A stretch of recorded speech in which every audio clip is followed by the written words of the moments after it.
Hello everybody. Let me know if you can hear me okay. I know we had a little bit of a sound glitch there at the intro. Let me know if you can hear my voice. There we go.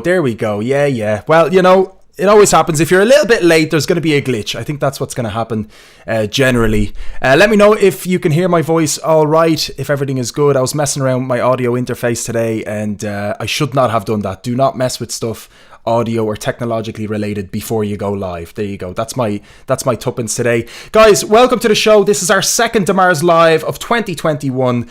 You're all very, very welcome. We have a fantastic show. I'm extremely excited, a little bit nervous, but really excited more so to have our fantastic guests. We got the brilliant Griffo. Guys, if you don't know Griffo, he is the frontman of New Secret Weapon, and this is just an amazing rock band. They're a stoner desert rock band who have been around for many years. They took a little bit of a break and now they are back. So what a perfect time to link up with Griffo.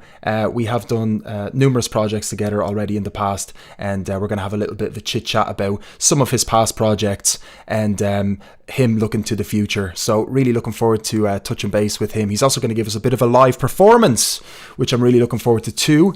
My second guest today is Sir Stevo Timothy, and guys, if you don't know him, then get out of that rock that you've been hiding in.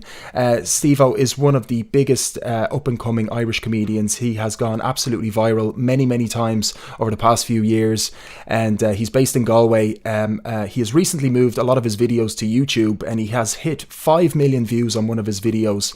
He's absolutely hilarious. We chatted to him last year at the height of the lockdown, and we're going to have a little bit of a catch up and see what has changed and what has he been up to over the past year since we spoke. Loads of new music coming out as well recently, so we've got some new music by BANBA. You'll be happy to hear the guys are back again, creating some fantastic tunes once again, and this one that I'm going to play today for you is called Time to Go, which features Grania Hunt. I'm looking forward to playing a bit of that for you. We've got KOBARA, who recently released his single Addicted to Your Love. So really looking forward to playing that tune for you. He's absolutely brilliant, I have to say, and I love his marketing tactics, are just fantastic. So I really relate to people that know how to market their stuff. So I'll read a little bit about him in a second. And then we got the Love Buzz with their song Sainsbury. So that's a new band that was recommended by Rebecca Capuccini herself. So I'll read into that band a little bit when they're coming up. We've also got Your Local 32, which is a debut show. Yes, a debut show co-starring myself and Rebecca. We're going to be doing a delving into the music scene across 32 counties of Ireland, 2 counties at a time, guys. So today we're focusing on Dublin and Waterford. And Rebecca obviously is going to talk about Waterford. I'm going to talk about Dublin, which is quite hard to do, I have to say. It was an interesting feat to do that today, and it was quite nostalgic as well, because of course the music scenes aren't in full operation at the moment. So do stay tuned for that one. It's going to be great. And there's a poll up on the deMartian group page on Facebook, where you guys can take part and let us know what county you want us to talk about.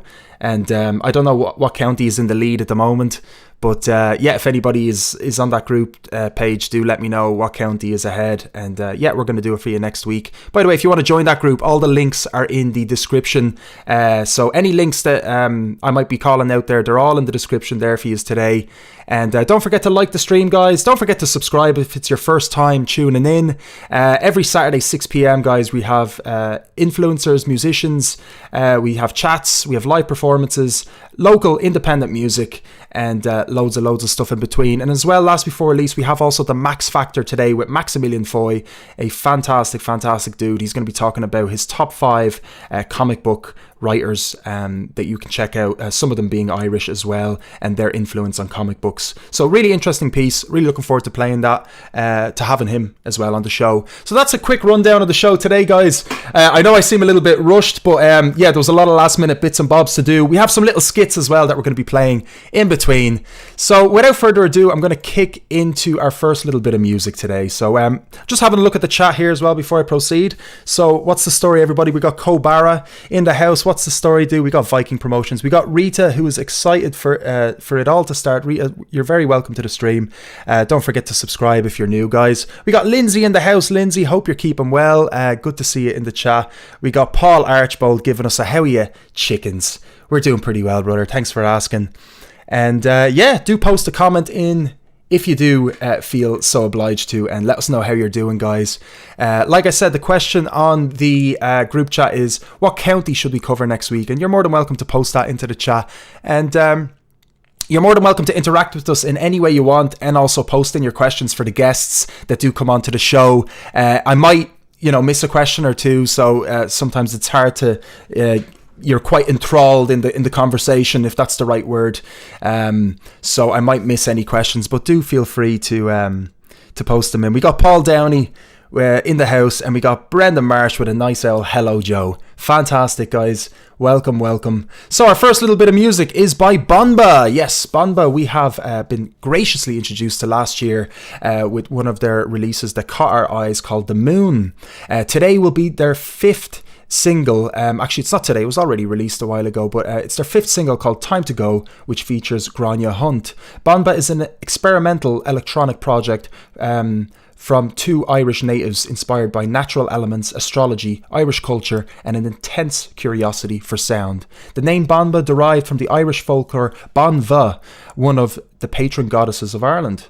BANBA explores a multitude of electronic genres, creating atmospheric layers of sound in their music, and they're actually fantastic, guys. So I'm really looking forward to playing this first track by BANBA for you all.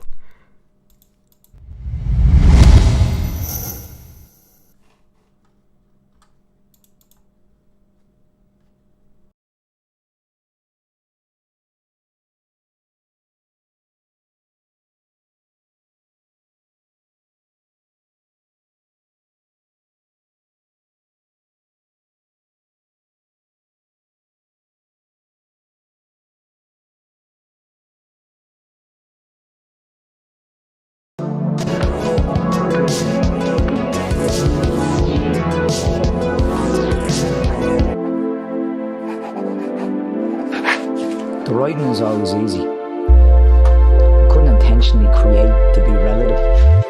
It has to be born within me. There are lots of restless nights and desires that I wish to fulfill in my personal life, but I've never had any doubt about music.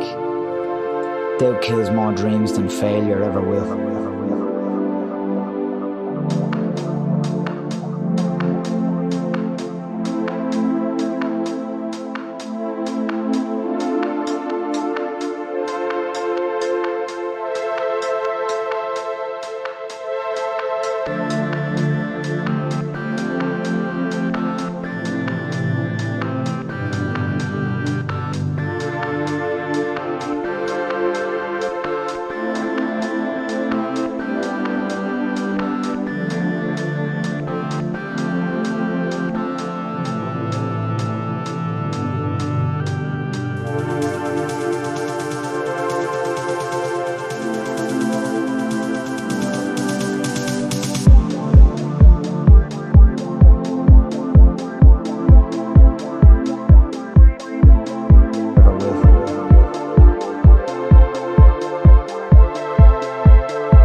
never will.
And that was the awesome BANBA and their song Time to Go. Do check it out, guys. And that song is featuring Grania Hunt. Yeah, I think that is the end of all the sound issues. I think that's it. I think I've finished all the issues. So that should be all out of the way, guys. We're looking forward to a fantastic show. So thanks again for anybody that just tuned in. Don't forget to slap a like and subscribe there as well. We've got 2 more songs to play and then we're going to be joined by Griffo. So this next track is by KOBARA that was released only yesterday. It's called Addicted to Your Love. Irish artist KOBARA is a storyteller with a refreshing sound, blending thoughtful lyrics with powerful songwriting. His music meshes acoustic instruments and electronic dance sounds, resulting in an impressive electronic sound with an authentic rawness. After several years of touring internationally with his band Shullin, KOBARA began releasing his solo music in 2019, a project which he became instantly passionate about. KOBARA has already released a debut single and an experimental EP, as well as playing several live support performances, including Whelan's in Dublin. Brilliant stuff. So this is KOBARA and his song, Addicted to Your Love.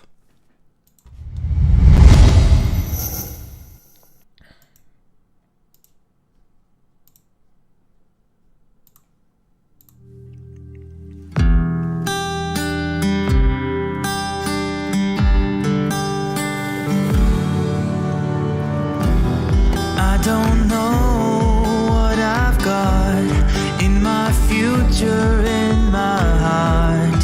Travel back where I came from, try to find where I belong. Seems a shame to go to waste, trying to forget the taste.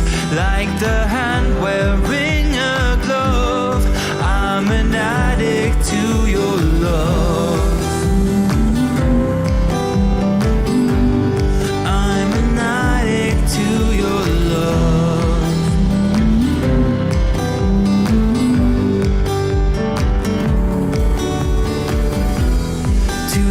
Friend I once knew, I will write this song for you. Too nostalgic to go on, too unbalanced to stay long. Seems I'm changing every day, don't know if it's the right way. Once the panic hits my blood, I'm an addict to your love.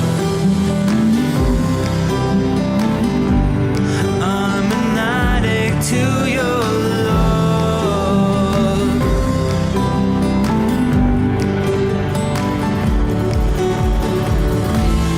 to the ones that stole my heart, I have loved you from the start. Times have changed and we moved on. Now I love you from a song.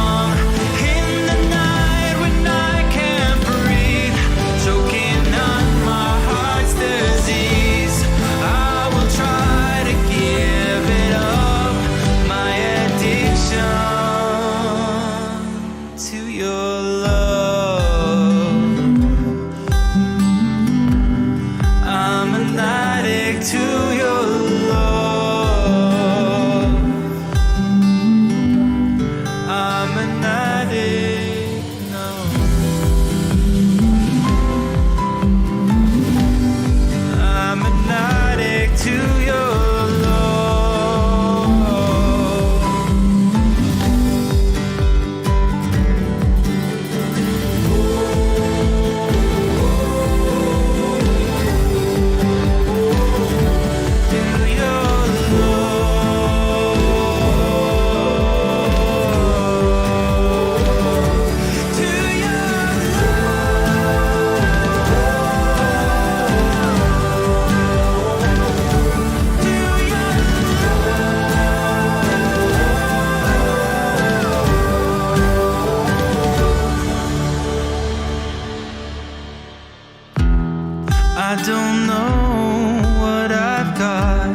Just coming in for the fashion hour here on deMars Live. Thanks for having me, Dave. Feels great to be on the show. Hope you're all enjoying it anyway. I just want to talk about me lip filler, alright? Just fresh out of the salon. Feel great, look great, and if you think I don't, well, you're just a key bag, alright? So anyway, if you want to get your lips done, see Jacinta in Smithfield there, she's in the salon there, in Beautiful Angels, ladies, girls. And yeah, if you want to get them done, just use promo code Get Me Lips Done. Ask for Jacinta. Alright, that was our message from Jacinta there. Thanks very much if you want to get your lips did. And Paul Archibald, thank you so much for sending that in. Paul's in the chat, in character I believe as well. So there you go. And that was KOBARA with Addicted to Your Love, and he's in the chat there as well. So give him some love because he's right there. You can actually chat to him in the chat, which is fantastic. We see we got Oisin Kearns in the house. Oisin, you're very welcome. I hope you're all keeping well. And we've got Claire as well, hooked us up to the Bluetooth speakers. I mean, that's the way to do it. That's the way you got to do it. Absolutely. So I'm glad you're enjoying the show. Our next bit of music is by the Love Buzz and their song Sainsbury's. This song was suggested by Rebecca Capuccini from Viking Promotions. She's in the chat there. She always suggests some fantastic tunes. It's always hard to keep up with all the music that's coming out, so it's great the way I have somebody else that can just throw me some recommended tunes. The Love Buzz, they blend elements of alternative indie and punk rock. The band dropped their debut release last year and ripped through Irish venues with their raucous, frenzied performances. Since then, the boys haven't stopped working, hitting the studio hard, polishing their sound and recording their best material yet. New track Sainsbury's is a must listen for fans of Porridge Radio or Declan McKenna, with a storytelling format and tones reminiscent of Dead.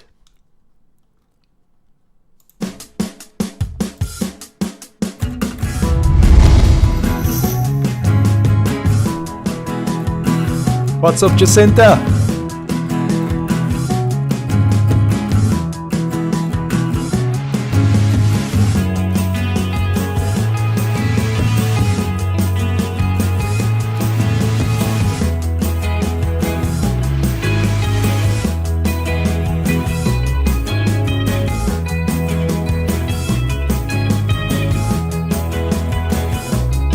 Always stashing the gas on the red brick boys is all you have to pay. A line of coke and a joint till you choke and a handful of foul play. It's rough on the streets, but I'm telling you, man, it's probably rougher at home. He's been hearing your pretty voice in his head since he was 15 years old. Oh, all the time, oh, all the time.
Outside Sainsbury's, red wine to go in a place that we don't know. It was only you and me when I got beat up outside Sainsbury's.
was only you and me when I got beat up outside Sainsbury's. Red wine to go in a place that we both know. It was only you and me when I got beat up outside Sainsbury's.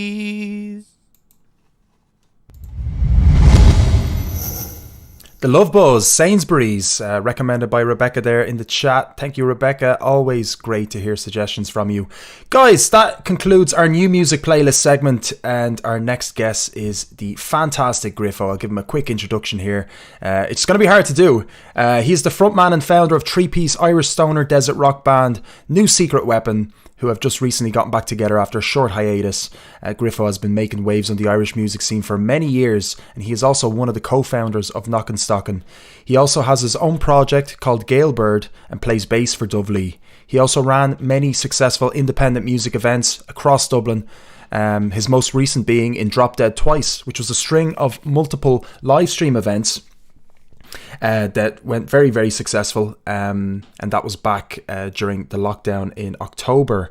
And he's also, New Secret Weapon will be performing in the Button Factory on the 1st of February as part of their live stream series, which will be hosted by Hot Press MPI and the Irish Arts Council. So please welcome our first guest, guys. Give him a little bit of a round of applause in the chat, guys. I'm sure there's a clap emoji in there somewhere you can use to welcome him to the show.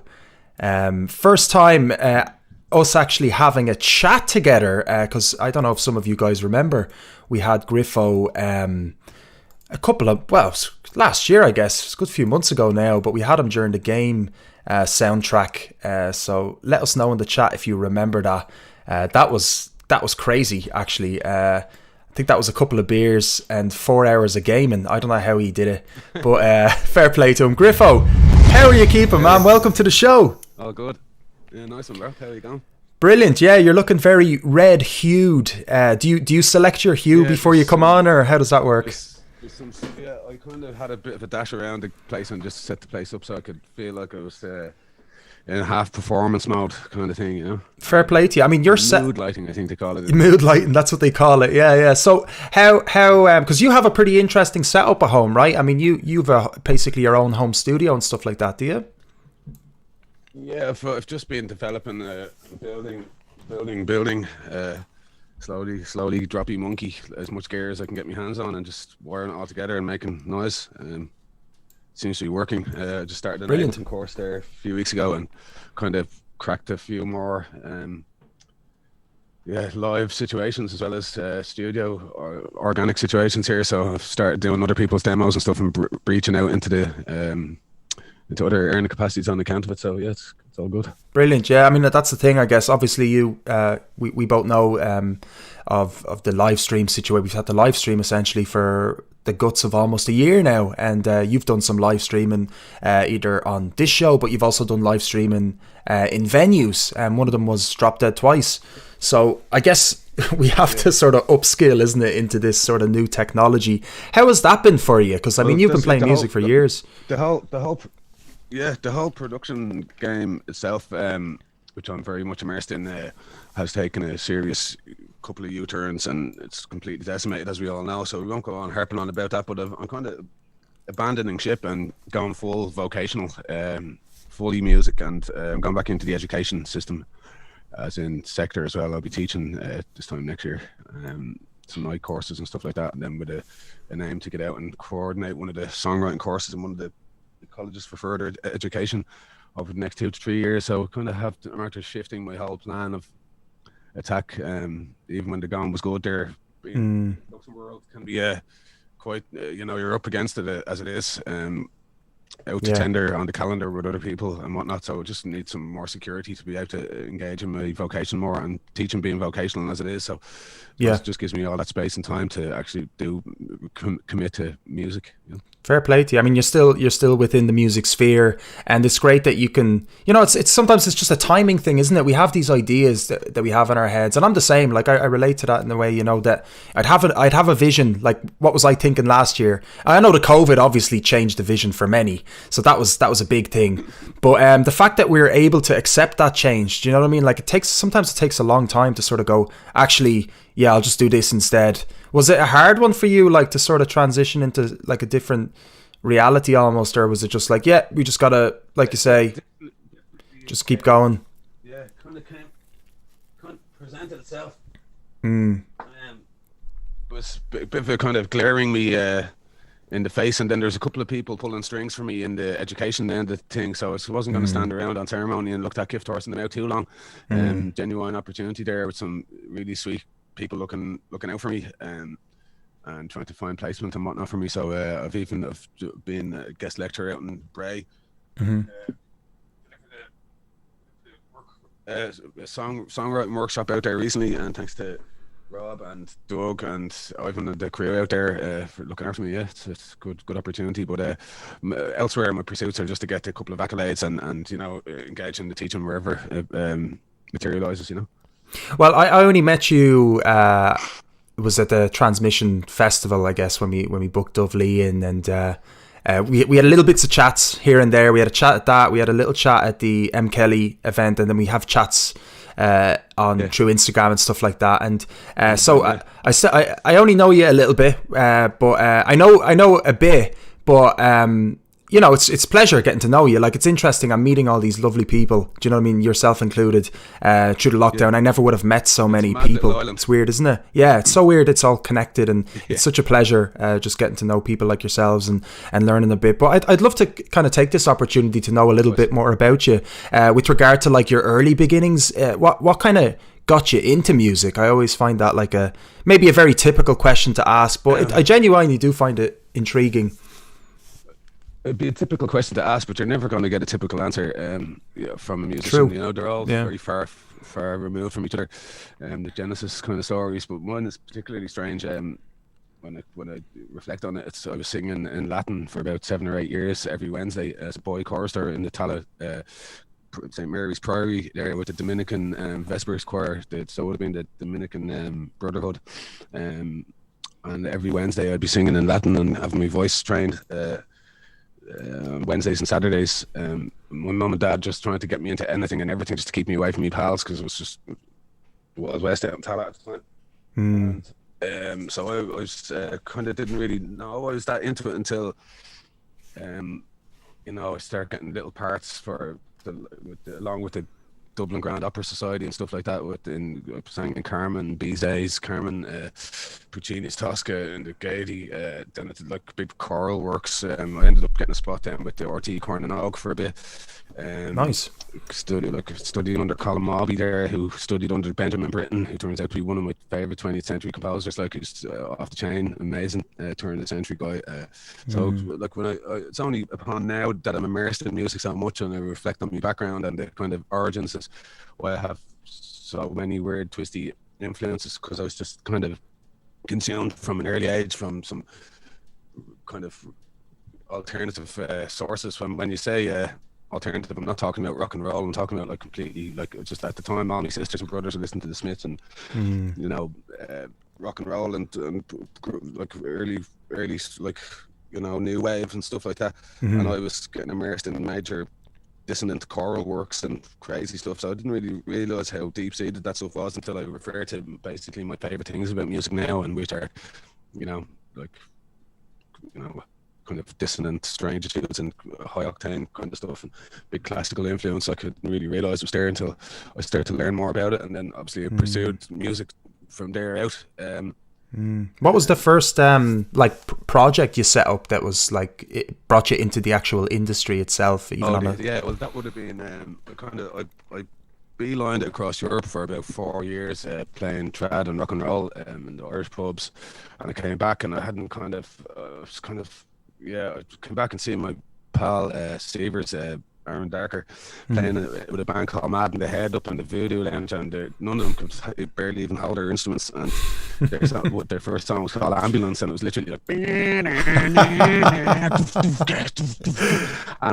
everyone was like, holding their ears and turning away from stage and shit. And I was like, wow, this is amazing. And I couldn't get enough of it. Like, I thought it was just the best thing ever, because I'd been doing Black's the Colour and all shit like for years. And so it just kind of inspired me, and we went back to school and went back into Ballyfermot and did the H-dip in music performance and production, and kind of got immersed with a lot of headbangers there. It was kind of a freak year. A lot of outstanding musicians and players and artists are still on the scene now. But we had it was a performance course, and there was only 2 shows a year in the performance course, which I thought was a bit strange. So I was in a band at the time, playing drums with the Mongrels, and Peter Keogh and Enda Riley, fair play to them, 2 sweethearts. We were hockeying around the place with a PA, doing all sorts of gigs everywhere, and we just started putting on this Wednesday night in Rathmines called the Primal Jelly Social Club, and it just turned into absolute church for a lot of headbangers. It's kind of like open mic pandemonium carnivale with like band setups and everything going, like literally clown hooks coming on if you were bad and getting extra support if you were good. Like it was like wild, like 2 or 3 stages worth of mayhem every Wednesday, and that just grew legs, and kind of, you know, Peter then put his finger on Knockin' Stockin', and we reamed in behind him, and we ended up, Knockin' Stockin' was born out of that collective of the college versus this Wednesday night that was running like church for a few years. And wow, so that's interesting. Kind of really organic spawning. Yeah, I was going to ask you, that was one of the questions, how did it sort of begin, your co-founding of Knockin' Stockin'? It was something that I heard of, and I never actually got around to chatting to you about it, because that's fascinating.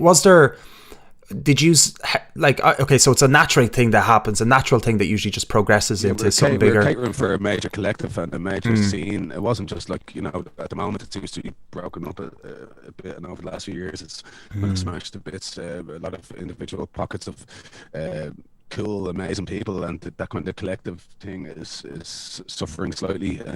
What's the cause, do you think? I don't know, there's some strange lack of you know, garage gigs style setups in town. It's like there's either really gross bottom level stuff going on, or else a big jump to the capacity with having to put tickets through the gate kind of venues. And when Sweeney's kind of went south, nothing really protected that mantle of you know, free range rock and roll gigs going on to the same degree, and you know, people just going to start slipping through the gaps. And then with the caliber and nature of the BIM students and the bands forming there, and the type of lessons they were coming out with, they were like, don't settle for anything but other than this, that, and the other. So they were all coming out with a pro ethic. So kind of between that and, you know, there's several there's loads and loads of variables. I wouldn't like to be able to claim to know why, but there's definitely reasons, and some of them would be that there was just a disbanding and a kind of less collective attitude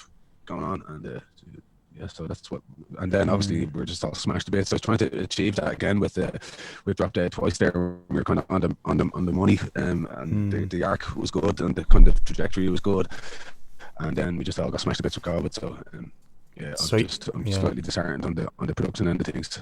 Yeah, you had joyous with the amount of creation and, you know, artists that have come through those same elements I just mentioned there are still producing the best artists that Ireland have to offer, you know. Yeah, well, you still held on to the collective in a way. I mean, you were still able to produce something really amazing during, it was it September, October time. It was a string of gigs. And some of them went on, some of them went south, but they were, you know, it was you know, it was influenced from your good self as well, and it was a good while in the cooking.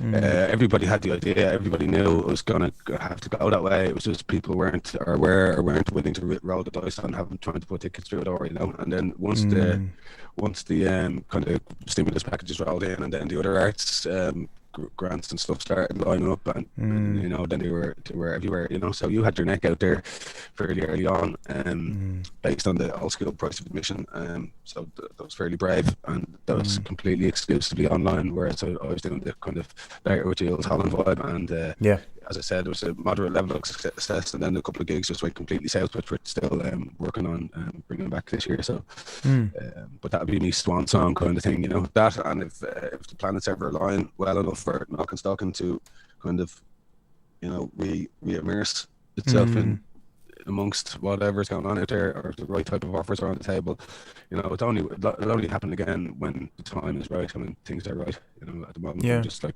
full on music, like, and looking after myself.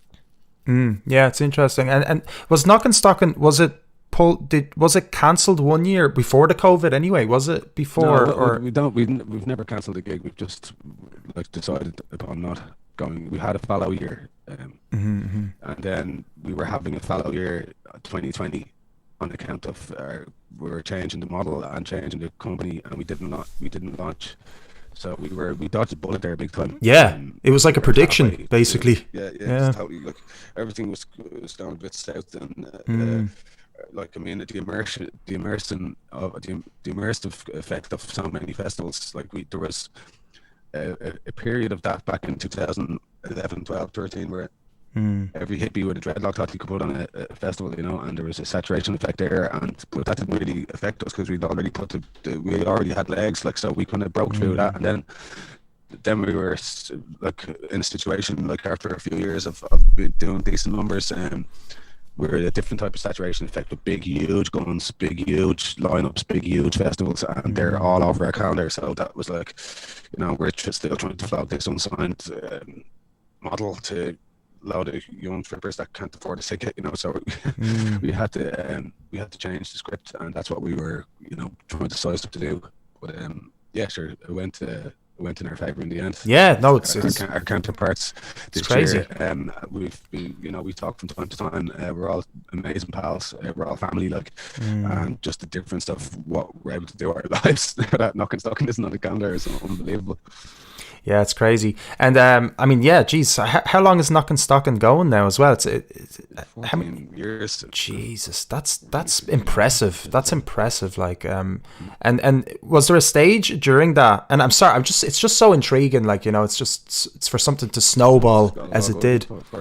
Yeah, was there a stage of being in there going like, oh, this is growing too fast?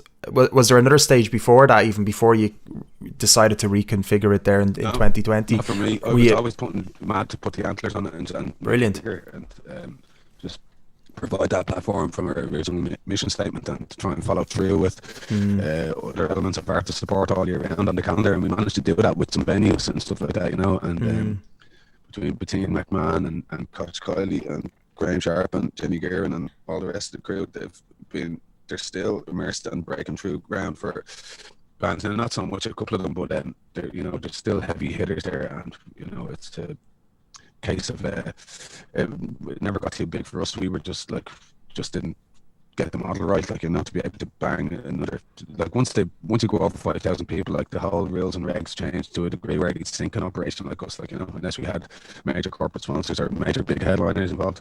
It's just that the level of infrastructure and everything else takes a big spike. Yeah, I can imagine, and security and everything else like that, right? It must increase the expenses for you, yeah. So to move on anyway, because that's really interesting. So, new secret weapon as well. Now, this is one of your other amazing projects that Rebecca is just can't praise you anymore and praise your projects anymore. So I'm hearing about all these fantastic things you're doing. Tell us a little bit about how that project came about. And I had to listen to your self-titled album. I think it's amazing, and I'm kicking myself in the face here. I was like, how did I not hear these guys? I'm so due to my own ignorance, you know, I didn't get to listen to you sooner. Tell us a little bit about New Secret Weapon. You took a little break, and now you're back together for a gig on the 1st of February. Tell us a little bit about that.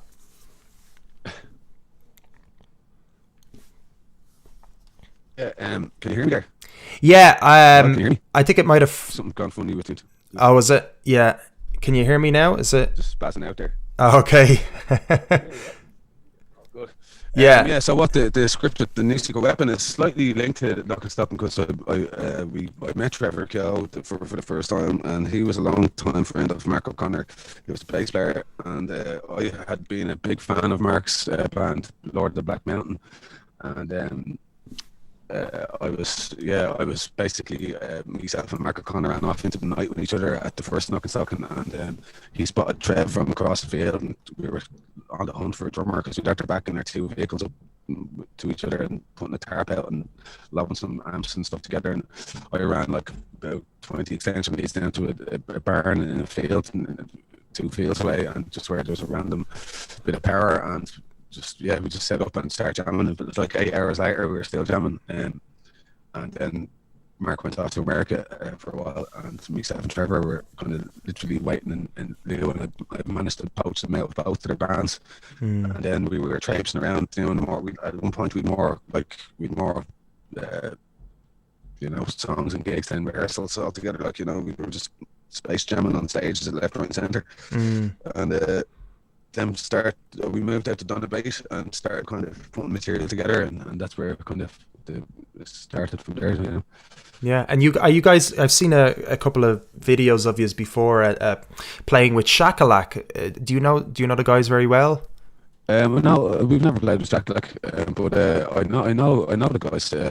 They're sweethearts, John and Finn. They're great lads, but we've never had the pleasure of sharing the stage. I might have mistaken. Yeah, I think I've seen a video of them. Maybe, I might have totally just mistaken that whole situation. Yeah, that happens. So, that's absolutely interesting. Yeah, that New Secret Weapon is linked in with Knock and Stocking as well, and that's pretty amazing. We've had our birthday bash on the stage a couple of times there. Like New Secret Weapon's unofficial birthday. That's brilliant. And are you looking forward to doing the 1st of February now? Is it? When was the last time you gigged together? The last time we did a show was when Good Friday's turned bad. I think it was the very first Good Friday you're allowed to drink on, and we smashed Sinead to bits, and then we just went underground for a while. So it's been a while. It's been a while coming. Brilliant. We have a kind of representation of this on the first. We kind of just a couple of songs that made it onto the second record from our old catalogue that people would know, and then there's the new stuff that's on the second record. We didn't want to play at this gig, and then there's a couple of old school tunes. So it's a bit of everything going on. This show, it's very very high octane performance piece. Love it. Very well. Yeah, and is there long-term plans for New Secret Weapon, or is this an introduction to the long-term? Yeah. This is it. We're just kind of slowly merging back on. It's kind of gently and carefully measuring how we're doing it, because we've got a management deal in place with Purple Wall Management. They've signed us recently. We've like a 7-strong team internationally pulling for us now, and they're sourcing label support. And they've also signed Abba Taxi, Tom Ollie's an amazing artist who've come across him myself. And they're doing pretty much the same. So brilliant. He's the lads there have linked in with a couple of other industry heads, and they're actually putting stuff together for New Secret Weapon as we speak. So we're kind of excited. So we've get into a rehearsal schedule there for 6 to 8 weeks for that show, and it's just been recorded, and it's airing on the 1st of February. So we're kind of hot to trot, and now the lads have a robust and very specific plan of attack in for us. We've got like a sales manager and licensing management and brilliant, all sorts of crazy stuff in place. So yeah, I'm very excited. I'd say it's a lot easier now when you have people in place, like with their roles defined, and you're more focused in on the music stuff. When you have people doing that other messy kind of businessy part as well, isn't it? So that's great to hear. Yeah, fair play to you. It's great as well that we can still do stuff like that, right? Like the live streaming under the even Lockdown 5, you can still do it under the broadcasting. They do allow people to broadcast, which is still great. You can do that, So that's really cool. What do you want to play something live, Griffo? Actually, do you want to? It'd be amazing. Yeah, it'd be amazing if you want to. I know that you sent me a couple of tracks as well, and we can play a track, some of the unreleased stuff as well, which is brilliant. I haven't even heard it yet. I've been doing recently, and there's one track I sent you there that's been released on April Fool's Day. High Infidelity. I have Des Garvey working on the animation for that as we speak. He's doing a beautiful. He sent me over some beautiful boards and examples and concept art and all that sort of stuff for a video he's making for me that we're working on. Nice. Quite Yeah, looking forward to that. Quite a lengthy process and quite expensive.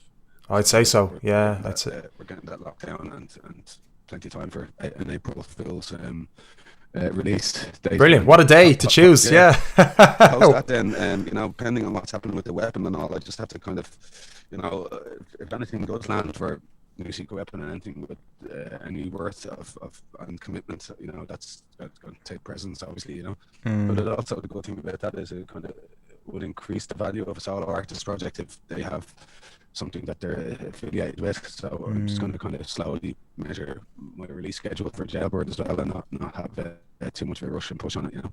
But Great, definitely the calling card out with this first body of work, and then after that I've got something like 90 tunes on the go ready there for the Jailbird release schedule of some sort. Wow. I might need some help whittling them down. Yeah, I was thinking you might need help, choosing them out. Maybe you should do like a poll or something, you know. You ask people to vote or something. Which one do you want? Or it could be a promotional thing. Can I ask you about the just your mic is a little bit fuzzy. I don't know. It's okay if it can't be fixed. It's kind of been like that through the whole interview, but it's okay. Like it's not a major thing, but it might be just one or two sets of controls too much going on here. Yeah, it's interesting if. It's like distorting completely, or is it just fuzzy? So yeah, it's like there's an after kind of crackle, if you will. It's like a crackle after you speak, but initially when you speak, it's kind of okay. Oh, that's worse, or better, depends on how you look at it.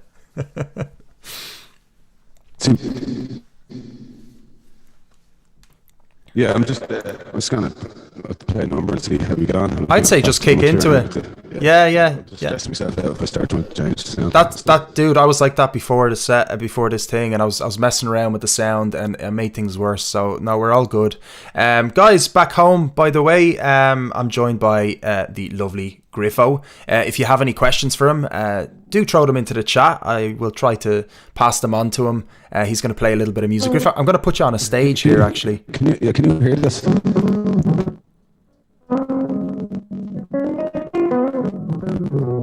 It's a little bit fuzzy. I can hear it, but it's fuzzing afterwards. There's like a crackle.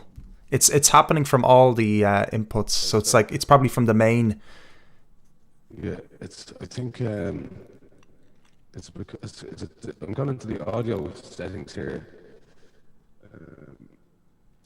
Suppress background. Like it sounds like it could even be a sound card thing or a CPU thing even.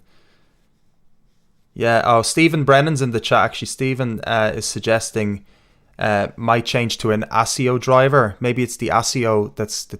Are you using the latency thing? Are you going through Ableton or? I'm going through Ableton here, but it's.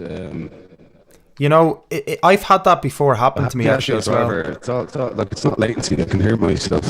No, but the driver, there's a you can change it to 16-bit. I think in the whereabouts do you do this? And on the bottom right of the screen in Ableton in ASIO. Do you have ASIO open? No. Oh, okay, you don't use that. So that's what the buzz is, and I don't actually have the card is working here, but it's not. I don't think I have the driver is open. Is that what's happening? Yeah. So some you might try in the future try to get ASIO. I think that might be. I have that. I have to just open up Ableton and see what happens. Yeah, we'll give it a shot anyway. We have a few minutes, so there's no rush on getting it. Either way, we'll make something work. Either way, we'll make some noise happen. Either way.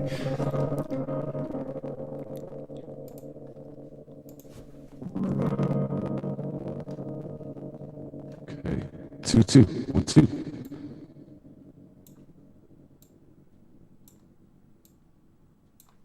Yeah, it's typical now.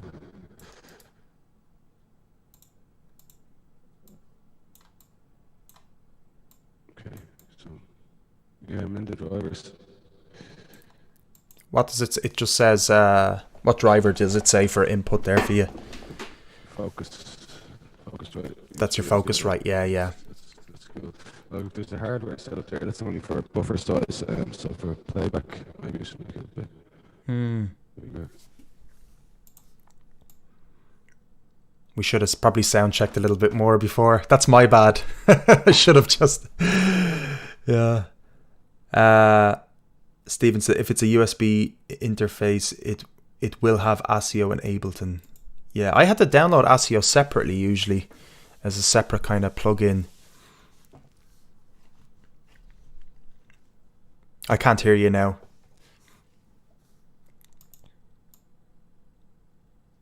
So while Griffo's getting set up, guys, yeah, don't forget to like the stream and subscribe to the channel as well. We're back every Saturday, 6 p.m. here. We're just setting up Griffo. I can't hear you still. And he's going to play a couple of tracks for us. Once again, yeah, if you want to throw him a question or anything like that, do feel free to post into the comments section. We're going to have our local 32 after this and the Max Factor. We're also going to be bringing back Jacinta for another public service announcement. And Sir Stevo Timothy is going to be joining us as well at about 8. So thanks so much, guys, for staying tuned. We should get this resolved in a couple of minutes, couple of seconds even.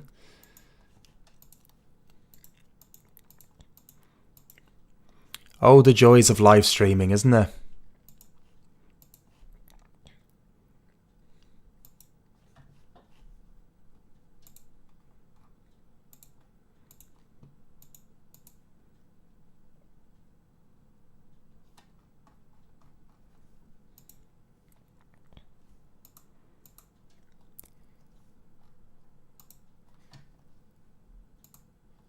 Okay, I think we lost Griffo there, guys. So what's going to happen is I'm going to throw in the Max Factor while we get sorted. So thanks very much for your patience, guys. We'll be back to you very soon.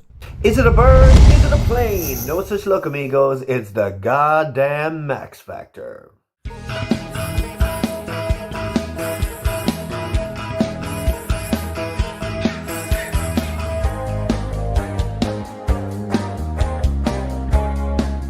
Good evening, deMartians, and welcome to this, the second episode of the Max Factor. I, of course, am your host, Maximillion Foy, and it's my pleasure to once again shine a spotlight on some of the most amazingly talented Irish creators who are killing the game around the globe in their various fields of expertise. This week, I'm covering a topic very close to my heart as I'm counting down 5 awesome Irish comic book creators that you can check out right now.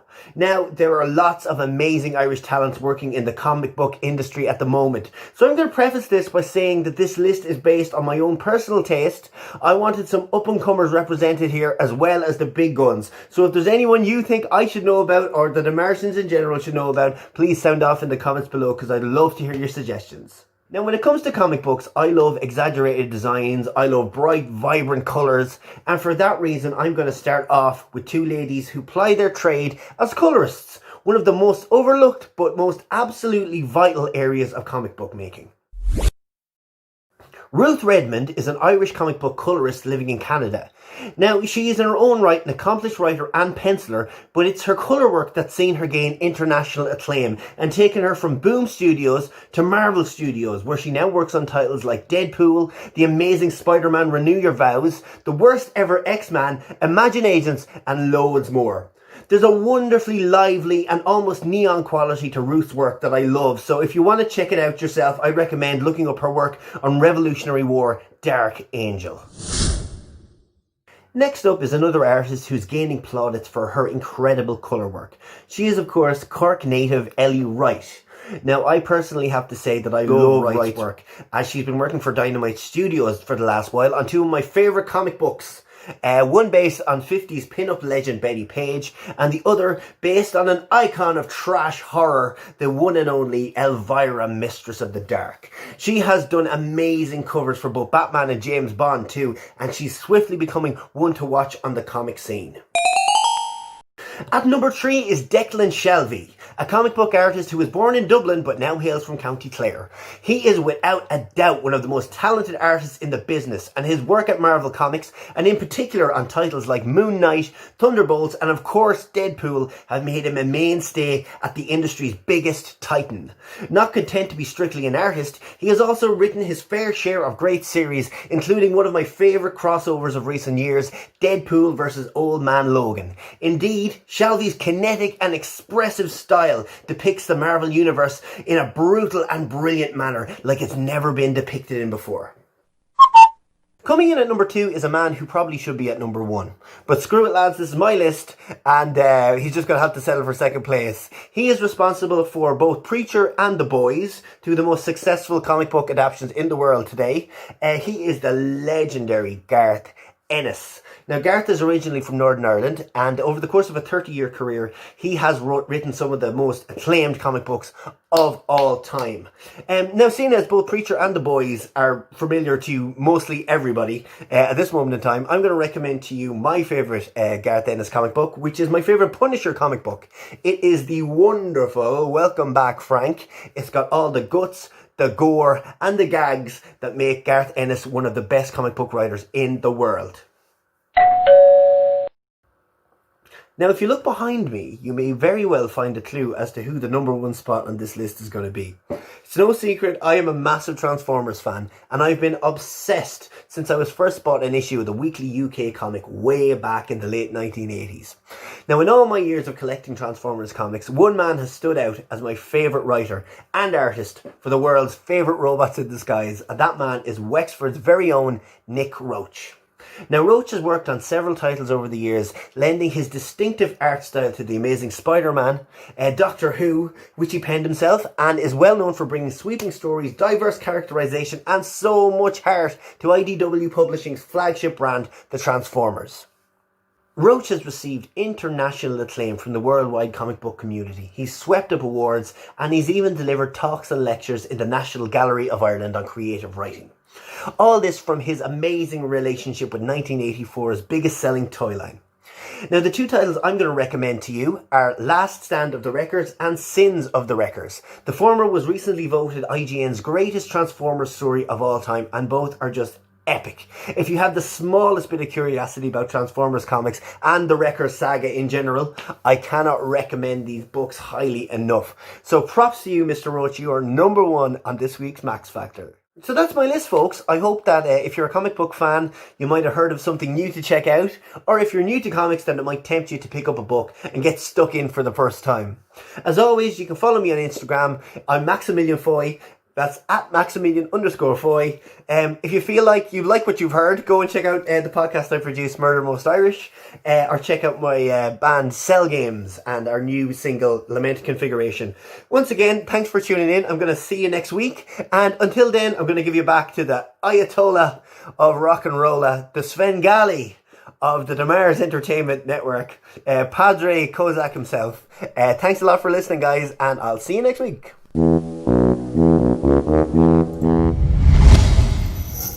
And that was the fantastic Maximillion Foy and his Max Factor, the Ayatollah of that was a brilliant closer. I love that.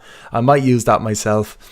So we're still having a couple of sound issues still. I hope we can resolve something. I'm not sure if we will. We'll try our best. In the meantime, I think I will play a track that Griffo did send me, and it's a bit of a sneak preview of his upcoming release on April Fool's Day, I believe. That's the one, Griffo. Can you hear me, Griffo, actually, by any chance? You can. I'll unmute you there. Let's see if it works. Maybe we can get you back up for a chat even. If it won't work musically, we can have a talk. Just you can press unmute there, and let's see if it works. No, I'm not getting any sound in. That's so crazy. So I guess, we messed with it too much and then sort of went backwards 2 steps, isn't it? I sent you a message anyway on Instagram, and I don't know if we'll have time for a live. Unfortunately, I'm sure we can arrange something again. We'll bring you back and do a proper sound check, I suppose, and we can kind of work it out together, hopefully. make it work. So Griffo, I'm going to play, you were quite easy enough with which song I can play from the 3 you kindly sent me. So I can play the one you want to, the upcoming one. Is that cool? Yeah.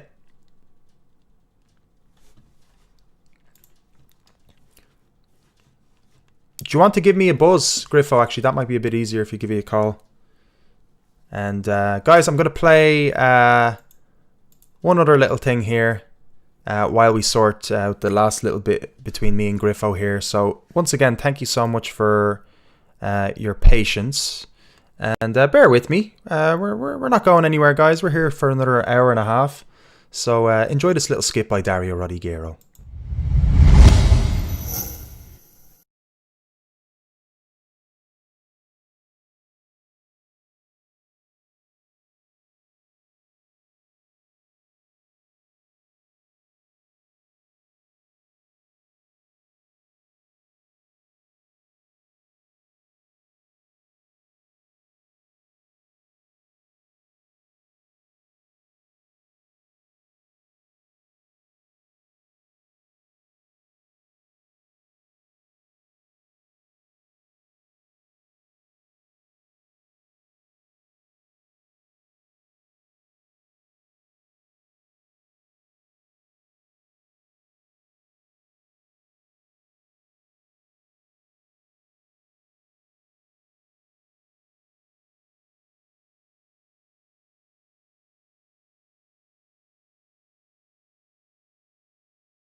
Wow. Loads of audio issues today, guys. What can I say? Our second show of 2021. Go easy on me, guys. Hopefully we will have all these issues resolved. It's funny when you come back and just all these things happen. And usually they happen all at once, funny enough. I don't know if you guys get that often. But it is what it is. We get past it. Dario's thing didn't have audio there either, so what can we do?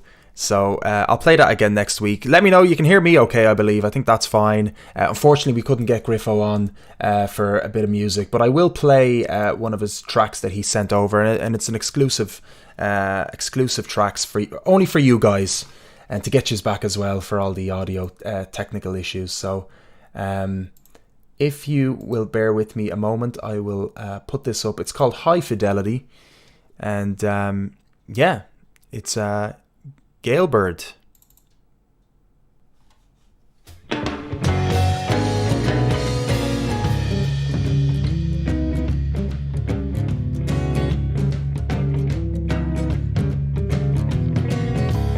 Let me know if you can hear the sound there, guys, and if everything's okay.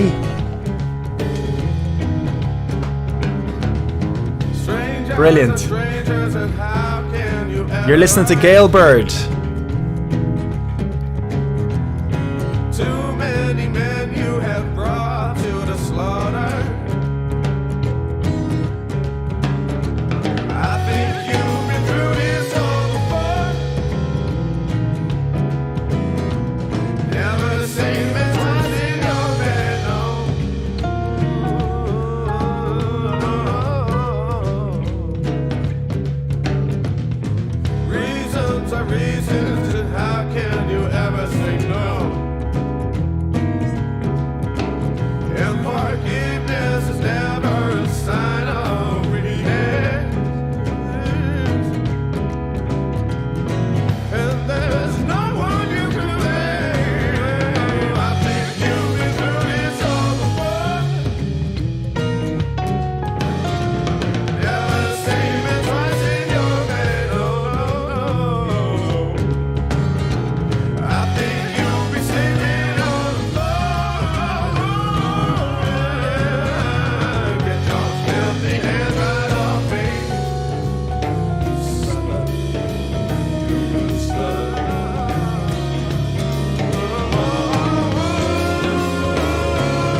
Well, everybody, welcome to your local 32. Guys, it's our debut show. Woohoo! Rebecca Capuccini joining me for this one. How are you doing, Rebecca?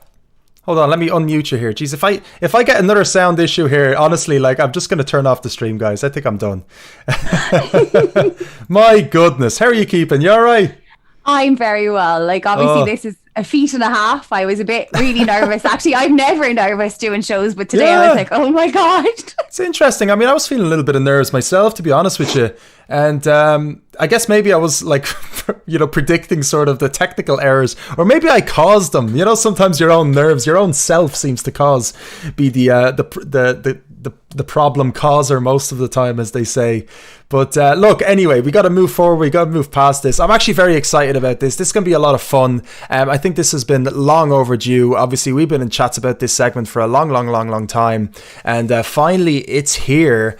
I guess there was a need for it, right, Rebecca? Tell me your thoughts about just before we kick off into it. Yeah, so obviously for me, it's a lot more prominent maybe than for yourself being based in Dublin. But like, obviously, I'm fighting the hard fight all of the time for Waterford to be seen. And I just saw, like, we both did. We saw this opportunity to be able to travel in a moment in time and network with loads of other people and discover the music of Ireland. And that's kind of where the idea was birthed. It was just to show everyone what's available around. Because, like, as you said, and as most people say, like, every time you talk about Irish music, you think trad, right? And there's so much out there. It's mind-boggling. Yeah, do you know what's mind-boggling is like a lot of people in the world don't know that, and they assume that Irish is just Irish music is Irish music within the genre, and that's it. So this is why we're here. We're doing it on a local level, so everybody in Ireland first of all knows what it's like in each and every other county, because I don't know much about the music industry in Fermanagh, for example, and maybe not many other people will, but I'm sure we'll uncover something. And just to let the people know at home as well that you guys can decide what county we cover next week by going to the deMartian page on Facebook. The link is in the description there, and take part in that poll. And myself and Rebecca are going to be picking 2 counties per week. So Rebecca, we were going to go opposite. I was going to go Waterford and you were going to go Dublin, but thank God, I don't know, actually, maybe it would have been easier the other way, I don't know, but I suppose it's most fitting that we sort of cover our own one. But I have felt more pressure. Did you feel more pressure, the fact you had to choose your own county? Yeah, it's a really tough one, like, because obviously the first time we talked on your show, you interviewed me and all I did was talk about Waterford and how brilliant it is, and that was easy, Yeah. And now this time I'm feeling there's pressure on, because there's loads of venues I'm not mentioning. I'm not going to talk about most of the bands. I've picked one to talk about, like. So it's a really difficult thing to do, showcase an entire county in like a 10-minute slot. Yeah. It's going to go great. I have no doubt about that. And I know that we both, you definitely, you shouldn't feel worried at all or nervous. I know you don't, but just to give you that peace of mind, it's going to be amazing. There's only so much you can fit in, and I think people can understand that too. So no one's going to get a grudge or get annoyed. I mean, it's a huge, it's a huge industry. Do you know what I mean? So, so with that said, would you like to start off with Waterford? Okay, I actually have a bit prepared and I'm going to read it because I actually genuinely am nervous about this. It's unprecedented nerves. Like, normally I'm very chill, but this one has me a little bit, a little bit buzzed in a very positive way, which it should be, because I'm doing something completely different to what I would normally do. So here we go. A brief history of Waterford and our venues. Woohoo! So, Waterford was the first Viking settlement in Ireland, so it was the first city to have coffee. And this probably answers 2 questions most of you ask about me, because I do live mostly on coffee. And obviously my company is called Viking Promotions, and that's why, I believe. Historically, Waterford was known as a really cultural musical place. While I was in Cypress Avenue, I met the Stunning, and they did this really cool interview where they talked about how the first time they found out their song was a #1 was in the Bridge Hotel in Waterford. And back then they didn't have mobile phones. So they literally got called to reception to pick up a phone to be told, lads, your album is #1. And I remember going, this is so cool. I wish I'd been at that gig in the Bridge Hotel where the Stunning found out like their songs were #1. Like, that's amazing to me. My personal music journey, well, it's really led by this one venue called The Forum. Now, the forum is really hard to describe and it's completely irreplaceable within Waterford. We had these incredible bouncy floors and they would really, really, really do my knees a wonder because you could just bounce around that room and feel nothing. It was just incredible. But we had everything in there from DJ sets to comedy nights to hot press nights. Everything happened there. And now it's a very successful bingo hall. So there's a huge gap where we had this massive venue that was just insanely cool. And now it's not there anymore. So when I started promoting music, there was this one biker bar called Murphy's on the Quay. And then when my predecessor, Eddie, was doing Viking, it was called the Metal Man. And it's this tiny little bar. And I was talking about this actually on a different interview. And there was this one night we had the pool table downstairs and we couldn't move it. So I had to put a drum kit on top of the pool table. So we had a 5-piece band with this pool table with a drummer on top of it. Like, that'll give you an idea of how small it was. And then we've got like the Shorts Complex, which has Electric Avenue and Project, and they do everything in there. And it's brilliant to showcase such a variety in Waterford. Then obviously the Theatre Royal, like that place is steeped in history. Like so many poets and writers actually walked on the floors and it's massive. It's so beautiful. Then we had Central Arts that closed down there in November, which is really, really sad. They used to put on so many gigs and they still are responsible for Artbeat. So what Artbeat is kind of a street festival where you can go and see bands at this big Viking sword that's just made out of this big giant tree that fell down. It's the coolest thing ever. Then we have the Royal Gallery where I'm the musical director. So we have everything in there from art installations to jazz nights, comedy nights, and my own Viking gigs whenever I get around to it. There's this really cool, tiny little family-run place as well called Ishkabaha, and there's music 7 nights a week in there. But I felt the same as you. I felt a bit sad doing this research or trying to remember what was going on in Waterford because it's been so long since any of these places were open in the way they were, you know. The parlor tea rooms, that's a really nice speakeasy type spot. So it's like this really wonderful atmosphere and there's great food and you'll have like different types of jazz nights and everyone's dressed in periodic clothes. So like they look like you're in a speakeasy, like you're back in time. It's amazing. And like festivals in Waterford. So you have massive festivals such as All Together now. Like that is huge.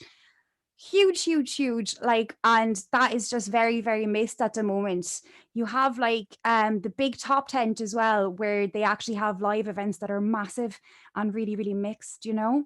But like Waterford's so rich in like art and history. Like we have these big parades, like Spree, for instance. I remember one time there was a Spree and there was this rooftop gig that I'll never forget where Ilya Kay played on this rooftop of Philly Grimes and we're all down in this car park looking up at the guys making so much noise going, this is just the best gig ever.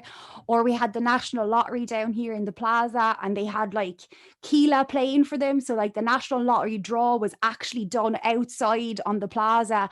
It was just insanely cool. And it's just, yeah, it's been nostalgic to say the least, but it's great to be able to remember all these incredible gigs that took place in Waterford and the great places they come from. And I haven't even mentioned all the places because I can't. Well, fair play to you. I mean, it's mental how it does take you back a little bit, isn't it? It's almost it's a reminiscence of how the world was. So it's almost a harder task, isn't it? I wasn't even anticipating that once doing it before we started doing this project. What song did you want to play a song that represents Waterford? Which one would you like? Yes. So I decided that I want to showcase Sons Phonetic. They are a hip-hop outfit from Waterford. They took a bit of a break and they are back with an absolute bang. So I sent you the music video for 24 hours, I believe. And I also sent you the track. So whichever way you want to play it, go ahead. Okay, brilliant. I'm totally prepared. Is this one that was only released a week ago? That is the one. Wow, look at that. See, I'm totally prepped. Amazing. Sons Phonetic, 24 hours.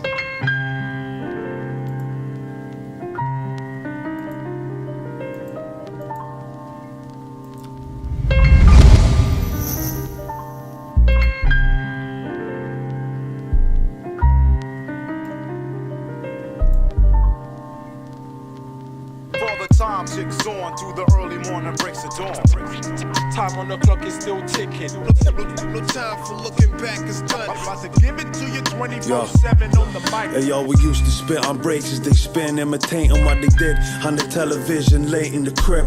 I'm flicking through them stations, wasting precious time that others would take as a gift. The neighbors complaining cause the walls are paper thin. Lord, I know I should pray for me sins, but wait for the bit, I need to say something. Cause some days I'm so somber, I say nothing to pray. Running the Jake's coming, it's brain numbing. So some days I hit the liquor of the play button. Pour my heart out with every gracious stroke of this Mount Blanc. Bare my soul to those who I can count on, while others are looking down on me, looking to feed off of the outcome. So it's nose to the grindstone, sharpen the edge. Taking every scar as a mark of respect and a chance to repent, not the start of the end. Look, I'm laughing again. 24 hours a day, from sunrise to nightfall. You know my love for this and never sleep. So get yours by any means, any means. Hey yo. Hey yo, 24 hours a day, from sunrise to nightfall. You know my love for this and never sleep. So get yours by any means, any means, any means. The frame feels physically drained. The quicker the chase, the quicker the escape of critical acclaim. Then friends turn officially two-faced and speak with hidden meaning like the curbstones chiseled at New Grange. Heartbeat risen like souffle, heads in my hands like a fistful of loose change. I'll make sure to spearhead the tip of the food chain and keep moving, or develop cold feet like I'm lifting a duvet. And these sons face a saga. I see the future in the face of my son, and wonder is what I'm chasing after done in the name of my father. I face the past with hatred and laughter. Fuck a bad deal, cause I deal with the cards in my hand and keep moving like it's part of the plan. So face it, it's never good to overcomplicate the situation. I'll make a point to keep the formula basic. Hey y'all, 24 hours a day, from sunrise to nightfall. You know my love for this and never sleep. So get yours by any means, any means. Hey y'all. Hey yo, 24 hours a day, from sunrise to nightfall. You know my love for this and never sleep. So get yours by any means, any means, any means. Look. These snakes stay covert, concealed by the blaze, and stay camouflaged like chameleons. Scares to your smiles with the sweetest embrace. I see deceit in their face, and in me back I can feel a cold steel of a blade. But these days I'm resonating on a different frequency wave, and stay balanced like the triple beam on the scales. And love for me brothers runs deep in me veins, till it does a read in me grave. And I wake up to a warm breeze in me face, and the sea is a breaks, and watch the sunlight glisten on the peak of the waves. Just to realize I'm wandering the Elysian plains, and as I step on the signs I see the suns intersect on the graph, depict an orbital trajectory path that's connecting the stars. And with the heavy heart, the pen pressed in me palm, I hear the souls of lost loved ones just echo with me bars. Hey, yo, 24 hours a day, from sunrise to nightfall. You know my love for this and never sleep. So get yours by any means, any means. Hey yo. Hey yo, 24 hours a day, from sunrise to nightfall. You know my love for this and never sleep. So get yours by any means, any means, any means. Ay. For the time ticks on through the early morning breaks of dawn. Time on the clock is still ticking. No time for looking back, it's done. Give it to you 24/7. But time ticks on. No time for looking back, it's done. About to give it to you 24/7 on the mic. That was Sons of Phonetic, 24 Hours, and that was Rebecca's Waterford pick. Rebecca, what a great Waterford introduction to us that don't know too much about this wonderful county and city filled with music. That's absolutely amazing. So so my one is obviously Dublin, as you can see just above my head here. And what a city to have to do a presentation on, almost like I'm in college, because there's just so much to talk about. So I'll just give you a little bit of an overview on sort of my personal thoughts of music in Ireland. For me, Ireland, obviously, and I'm sure a lot of people would agree, is a country with music at its very, very core. The diversity musically is severely underestimated by the rest of the world, and we touched on this at the beginning. This is why we are here, to present music and the scene as we remember it before COVID, you know, and it's really unfortunate that we have to sort of remember it and talk of it almost as if it's the past. Music is a living part of Dublin's identity, with music venues on every corner and its every evolving nature. You will see music absolutely changing. New bands and styles come out every week. It's just absolutely unbelievable. On a busy Saturday night, you can go out, enjoy music indoors and outdoors across the Dublin cityscape, covering vast ranges of genre from rock, pop, soul, covers, originals, and newly hip-hop, which has in recent years grown quite graciously. Although every day of the week you would still hear buskers fighting for a spot on Grafton Street, rain or shine, you will always hear a melody or beat in the background. During torrential rain, with only a few buskers daring the weather, you would still hear one hiding and playing under a small shelter on the streets of Dublin, still finding ways to entertain people, which is just absolutely amazing. Of course, this is all past before COVID extinguished our entertainment industry, along with many others. I don't want to keep it too bleak about this, because the music industry here in Ireland is still quite alive and well, a little bit different than what we remember it, but you can still see the passion is still there, and the ever-growing hunger to express and entertain people through new mediums, such as what we have right in front of us, what we're using, telephones, did you hear me? Phones and all that jazz.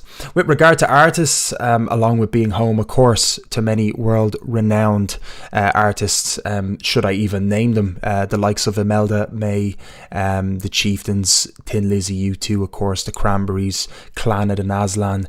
Dublin's music scene is more eclectic than ever, with the likes of Fontaines DC, Wild Youth, the Riptide Movement, Chief Keegan, Ham Sandwich Bodies, De Laurentiis Scoops, only to name a few, and Bristol and Brighton's Institute of Modern Music, which is located in the heart of the city, which has only been around for about 10 years, bringing out some fantastic artists such as Tosheen, Vernon Jane, Megacone, Thumper, Monkey, Laura Ryder, State Lights, Bless 'em recently broke up, The Academic, By Curious, Fontaines DC, Gemma Bradley, Ryan Shaughnessy, Sina Teal, Stephen McCann, and that's only literally a handful of them. Temple Bar Music School as well, Ballyfermot Rock School, Royal Academy Music, the DIT Music School as well, just to name a few of the music institutions that create amazing education for so many musicians that come here as well from abroad. We've also got some fantastic recording studios as well, such as the Sun, Apollo and Electra in Temple Bar, Windmill Lane, which has hosted so many world-renowned artists such as Hozier, Ed Sheeran, Nile Rodgers, Rolling Stones and David Bowie, and Camden Recording as well. The venues in Dublin, there's hundreds, and please God, there's still hundreds when all this opens up.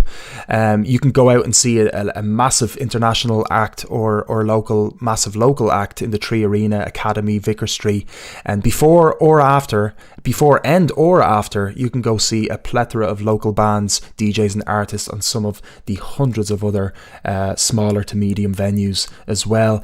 Every night of the week you would hear music, you would be able to see music in Dublin, which is just absolutely amazing. I have not seen that in some of the big cities of the world, where you could actually walk around and do a pub crawl essentially of different music venues. It's absolutely amazing. Some of the venues that host a variety of small to big acts, independent or signed to mention, are of course the Button Factory, Grand Social, The Workman's, Shin A, Foggy Jew, Whelan's, the Underground venue, Fibbers, the Sugar Club and Bruxelles. Some fantastic venues that I have had the pleasure of also performing in and seeing some of my favourite bands in as well. Some of the events within some of those venues as well that are quite notable are the Ruby Sessions at Doyle's Pub, who have had the likes of Ed Sheeran just come in randomly with an acoustic guitar and play on a table. You can probably find those videos on YouTube. Doyle's, actually the Ruby Sessions has been around for quite a long time. It's over 20 years old, and it's one of the longest standing music nights in Dublin, which was the Ruby Sessions were always every Tuesday. And if some of you guys remember any of these nights, do post them into the comment section as well if you're feeling a bit nostalgic about any event, or if there's any event that myself and Rebecca missed out, do post it in there. If we're going on that nostalgic buzz, it feels like we're going there. But Whelan's, of course, Ones to Watch, which was an amazing night as well, showcasing independent artists. They did so much and still do so much for independent artists. We have the King Kong Club run by Kieran Campbell, which was an amazing competition event that was a weekly event that happened in the Grand Social. Originally it started out in the Mercantile, another brilliant venue that I remember performing on. Crystal Skull Sessions, I obviously got to plug myself there, a Shine event running 4 years, and a lot of the people tuning in here would have been going to those Shine nights, and that's where we would have had our conversations and listened to some great music as well. We had EXO Promotions, Alexi, and we know Alexi from his project Fires and his solo project, and he used to run nights in Fibbers along with many other venues as well. And Fluttertone, Colm Slattery, he has his own night as well, and he still does live events in Soundhouse, and that's just on the Keys. A lot of these would be along the river, a lot of these venues. So yeah, just so much to talk about. Open mics and jam sessions, we can't forget about those wonderful places. For me, I find the open mic nights are the bedrock of every music industry. Dublin is definitely not short on them. Apollo sessions in the Bleeding Horse, Circle sessions, the International Bar Zodiac sessions in Bruxelles, and Drop Dead twice as well, among numerous more venues. The support on these nights, and I've been on a few of them, are fantastic. Musicians are so supportive to each other. They can go in, sign up to perform without fear or judgment, as musicians in the sector do tend to support each other and relate to each other's journey, which is just beautiful to see that. And we spoke with Ash Orphan last week, him talking about how his experience was writing his album, where he went out and tested his music, and Dublin offers so much of that as well. Festivals, throughout the year, Dublin is generally buzzing musically. From January till December, two very notable festivals would be Longitude, which is in Marley Park, who have had some fantastic artists such as Wild Youth, J Yellow, Versatile Kneecap, along with many international artists as well. Forbidden Fruit, it's the capital's first and longest running festival. Actually, I found that out today. Last year would have been the 10-year anniversary, and it featured some fantastic artists: the Murder Capital, Underworld, Alex Goch, and many more. Other notable festivals: Fringe Festival, of Oktoberfest, of course, the LGBT Pride Festival, Paddy's Day, of course, you gotta have a Paddy's Day in the capital, and Tradfest, among so many others. For me, Dublin is a city where no one is judged by the music they play, more about the attitude they have, and for the most part, everyone is supportive of each other, I have found. Sure, there can be certain cliques which have formed over the years, which, can take some time to break into, and a few bad apples here and there, but that can be expected in any city. Dublin has always been a home to musicians, and had to catch up to accommodate this ever-growing industry. Many more venues had to accommodate for more bands coming in, and I'll never forget the moments I had sitting in the countless venues across Dublin, listening, dancing and singing with a pint of Guinness in my hand to a band sometimes I mightn't even know the name of, and I wouldn't even care. I'd still absolutely love it. So with that, I'll leave you with a music video, guys. I hope you've enjoyed that, by the way, that little bit of an insight to Dublin. I hope that didn't I hope it didn't sound too ranty, because I felt like I was just talking non-stop there, which I was, I suppose. But it's what you do, it's kind of like you get so nervous, you're just like, oh my god. And it's mad, like you mentioned Alex Goffin there, he could have been one of my Waterford picks, because he's obviously from the hometown as well. And you mentioned the Crystal Skulls. I did an interview with Myth earlier, and they talked about you and what you did, and I thought that was a brilliant tie around into Sinead and all the stuff they did. And there's so many venues in there I didn't even know about, Kozak, so that was fascinating for me. Wow, yeah. And I almost had a tear. I can feel it kind of there, but I'm just not going to do it. I'm not going to let that tear fall out. We had Lindsay as well, tearing up a little bit, guys. Yeah, some amazing memories we've had. And please God, we'll have new, better memories in the future. So, very difficult, obviously, to pick a song to represent Dublin. But what I wanted to, on my journey of searching songs, a band came back to me that I have seen live many times, and I have very much enjoyed. I've worked with as well, and I've very much enjoyed their music, and that is Tosheen. And I put in Tosheen there because of mentioning BIM and them being a BIM band, and I just think they're amazing. But they're also have a song that I didn't know about, and it's featuring Zaffo, who is another fantastic band that I only got to know because of Sinead's streaming events. over Christmas time. But it'll just really give you an insight to the diversity of music in Dublin, where it currently stands. So I'm going to leave you guys with Tosheen, Eat, Sleep, Sex, Desire, featuring Zaffo. And this was recorded live in Sun Studios as well, which is a studio I mentioned too. So it does tick a lot of boxes. So enjoy.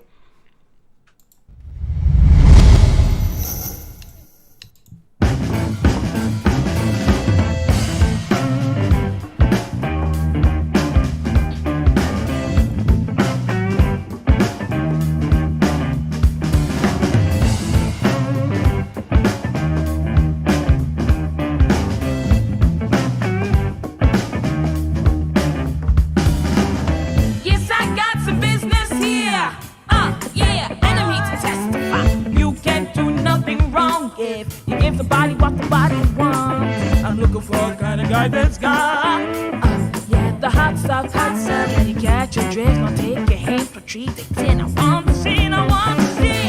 Tell me you're a the best thing. You got a steady job and a full safe venture, but baby boy, you never was in nature. Need to keep a woman in your bed. Eat, sleep, sex, desire. Eat, sleep, sex, desire.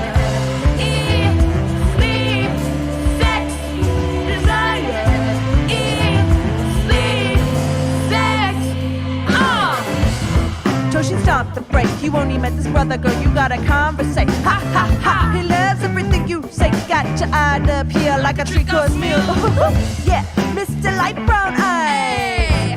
She's looking for some lightning. Can I handle me a big supply? Okay. Can you say she ate my appetite? A man to keep me going through the night. Yeah, we ballin'.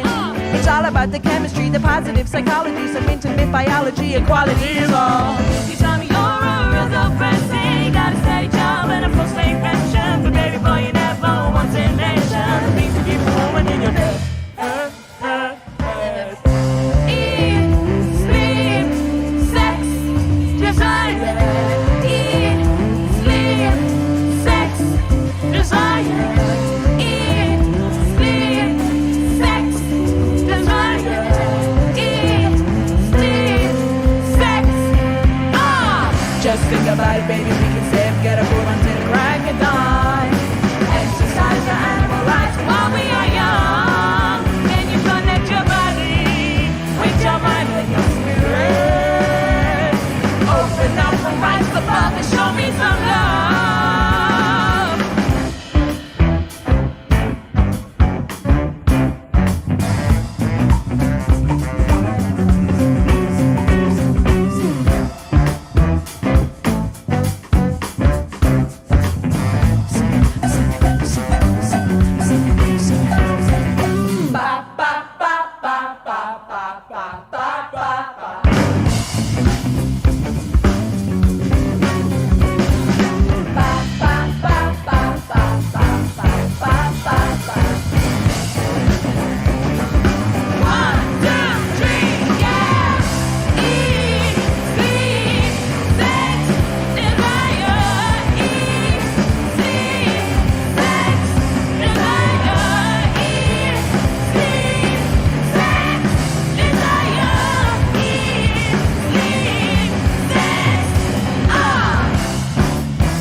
Alright, so just to remind us, that was Tosheen, Eat, Sleep, Sex, Desire, featuring Zaffo, and that was recorded in Sun Studios, and that was our piece on Dublin and Waterford today, guys, for Your Local 32, our debut segment, which was launched today. I hope you guys enjoyed that. Rebecca, how did you find all that? Just give us a quick little...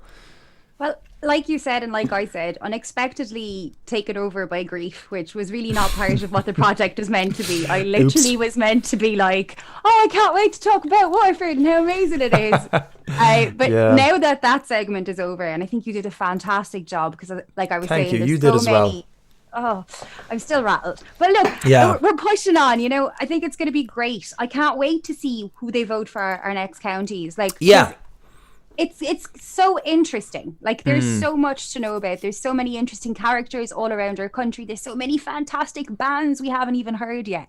Like, that's been my favourite part of this journey with you and this journey by myself is discovering new music. Like, I just feel honored every second of every day. So I can't wait to hear about the venues, the art galleries, the people, the songs in each of these counties that I cannot travel to right now. Like, obviously, one of the ones I'm most excited about is Donegal. But, like, that's no secret, you know what I mean? And I was really nervous as well, because you penciled me in between Griffo, my music hero, and Sir Stevo, like, who's an incredible comedian.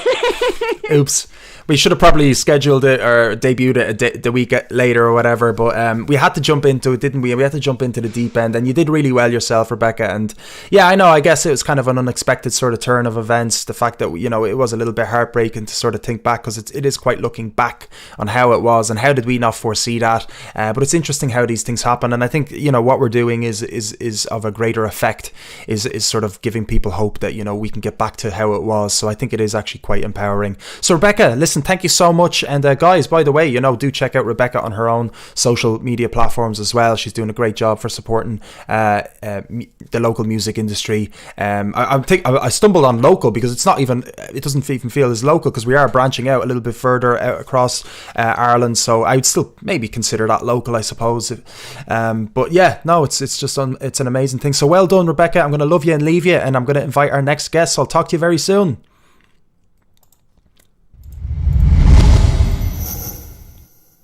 Okay, guys, so that was Rebecca Capuccini, and and that was your local 32. It's not my local, it's your local 32, guys. I hope you enjoyed that segment. So without further ado, I'm going to introduce the amazing Sir Stevo Timothy, who we haven't talked to in quite a while, so I'm really excited to have him back. I'm very honoured to have him, because he has got some amazing interviews lined up as well that I'm aware of. So just give him a quick overview. Stevo is a Galway-based comedian who has reached a massive audience in Ireland and abroad with his comedic character, Farmer Michael. And guys, if you don't know him, check him out on YouTube. He is absolutely hilarious. He's been featured on many national stations, radio and TV. He's going to be on the Late Late Show very soon. He is just about reached over 5 million views on one of his YouTube videos, which he shared recently. And before the lockdown, he toured with his at the time girlfriend, and her character was Kathleen, and they sold out many shows across Ireland and the UK. Stevo, a bit of a backstory to Stevo: he was involved in a motorcycling accident in 2005, and he was left with incomplete paraplegia after breaking his neck and back.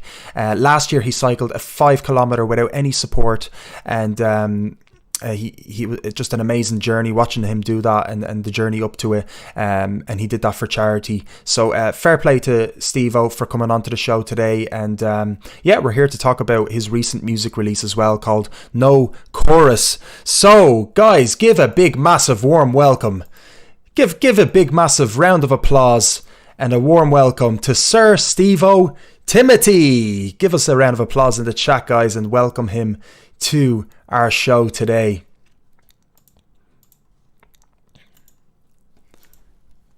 Yes, we're just going to get the Zoom all in, guys, and here we go. I think we have him here now.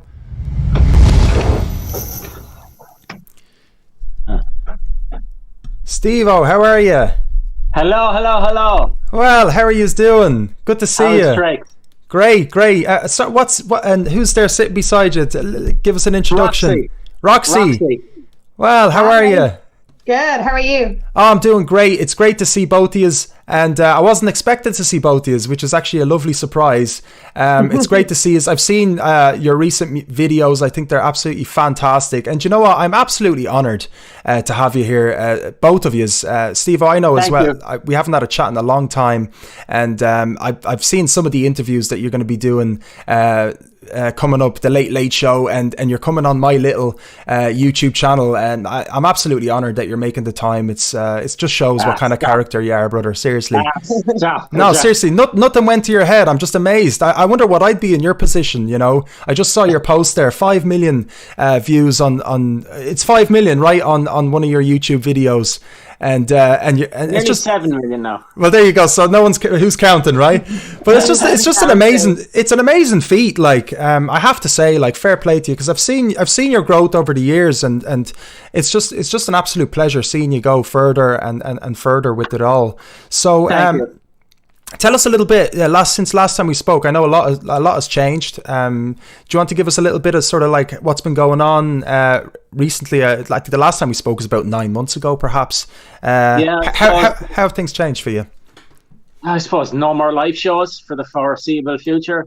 Haven't done a gig since March, so last year, obviously. So so no live gigs. So just I suppose in the middle of all that, my Facebook page was taken down, and stuff wasn't looking too bright or positive. So I suppose we just kept fighting on. We eventually got it back, but it's restricted now, so views have drastically dropped. But you still have to put it out, even though you don't like to half the time, because you're like, why am I putting out something that I think might be funny if only 10,000 people are going to see it, whereas before it'd be 100,000 or whatever, you know what I mean? So your chances of going viral are just limited so much, like so restricted down. So but our YouTube now is kind of catching up with the Facebook, so hopefully that'll overtake Facebook. So then good luck to Facebook, you know what I mean? So fuck Facebook.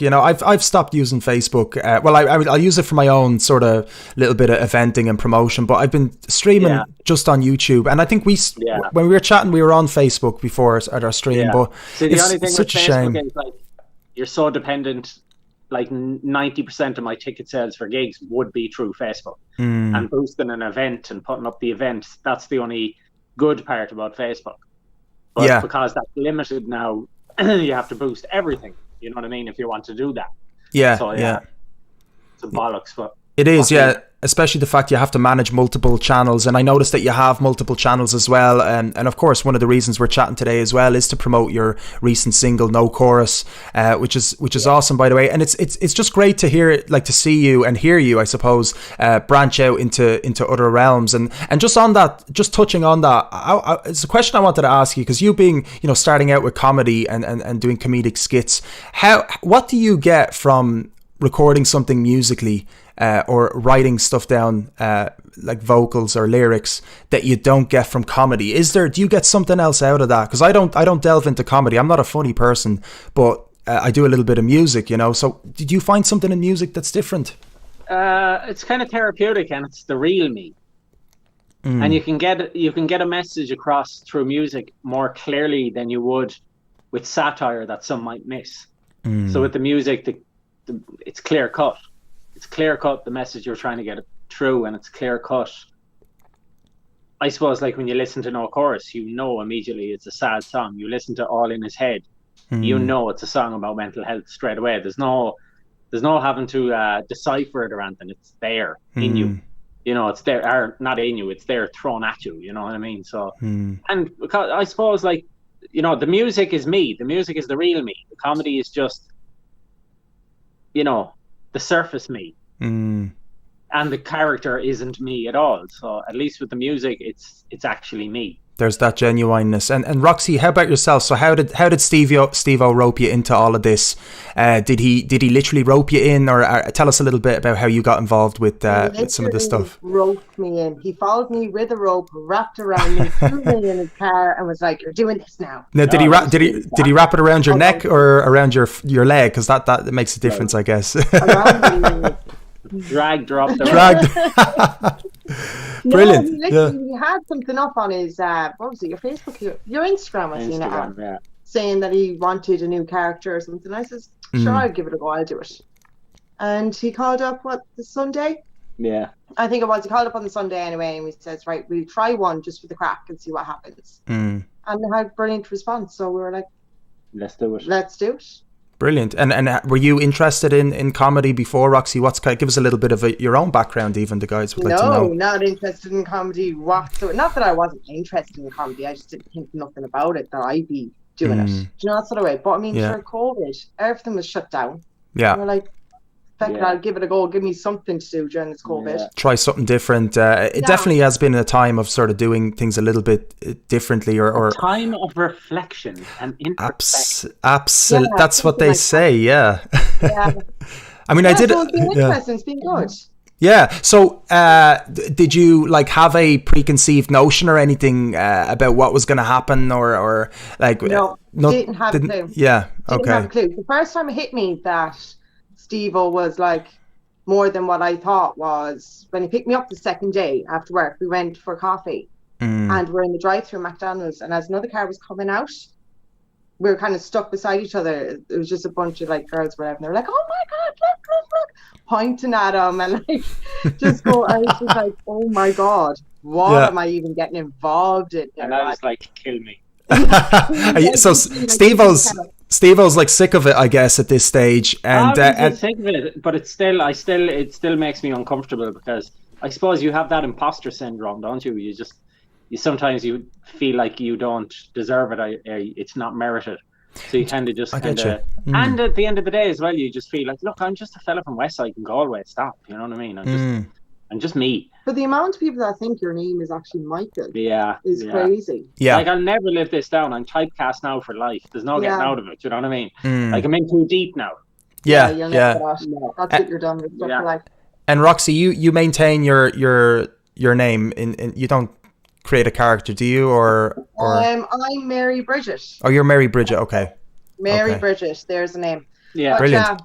I was given the name Mary Bridget. So we kind of alternate. So when the camera's on front, she'll be Mary Bridget, Michael's daughter, and then when the camera's at the side, she's still meant to be Mary Bridget, but Michael just keeps calling her Kathleen because Michael doesn't care. Michael's like, "You're Kathleen Shop. Listen," you know what I mean? So, so that's the way it kind of comes about. And people would be going, "Why is he calling her Kathleen? Where's the real Kathleen?" And I'll be like, the real Kathleen left about 5 years ago. Before that, it was a different person. So there's been many chapters. So you don't many Kathleen chapters. Yeah, like not in a bad way, but Kathleen is the character I created. You know what I mean? So she'll always live. You know, she'd always be there in the sketches. She's always there in Michael's world, I suppose. Yeah, of course. I mean, well, you have like, you know, that's the thing. Like actors you'll have multiple actors playing Batman. Do you know what I mean? So I understand it's the same sort of idea, and I totally relate to that in that way and understand no one it. could probably play me. No, of course not. No. But that's because the emphasis is on me. The camera's in my. Maybe Brad Pitt could do it. Do you know? I mean, not be to. Good enough looking. No, you don't think so? Yeah, he's actually getting a bit old now. In fairness, maybe Brad Pitt 20 years ago in his peak. Mixture of Brad Pitt and Leonardo DiCaprio and I don't know, a few kind of heartthrobs like that, and then maybe if they got a bit of surgery to look perfect. Then they might be up to a 10th of my level. I get you. Yeah, and that's speaking modestly. Yeah. Yeah, but you say that joking. 'Cause you know I don't. Now don't be joking now, Roxy. Come on.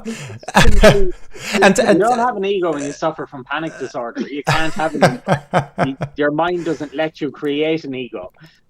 That's fact. And tell us a little, because I know that there were a few occasions where you were trying to, and maybe I'm saying it wrong, so do correct me, that you were trying to end sort of Farmer Michael, and I remember some of your posts online.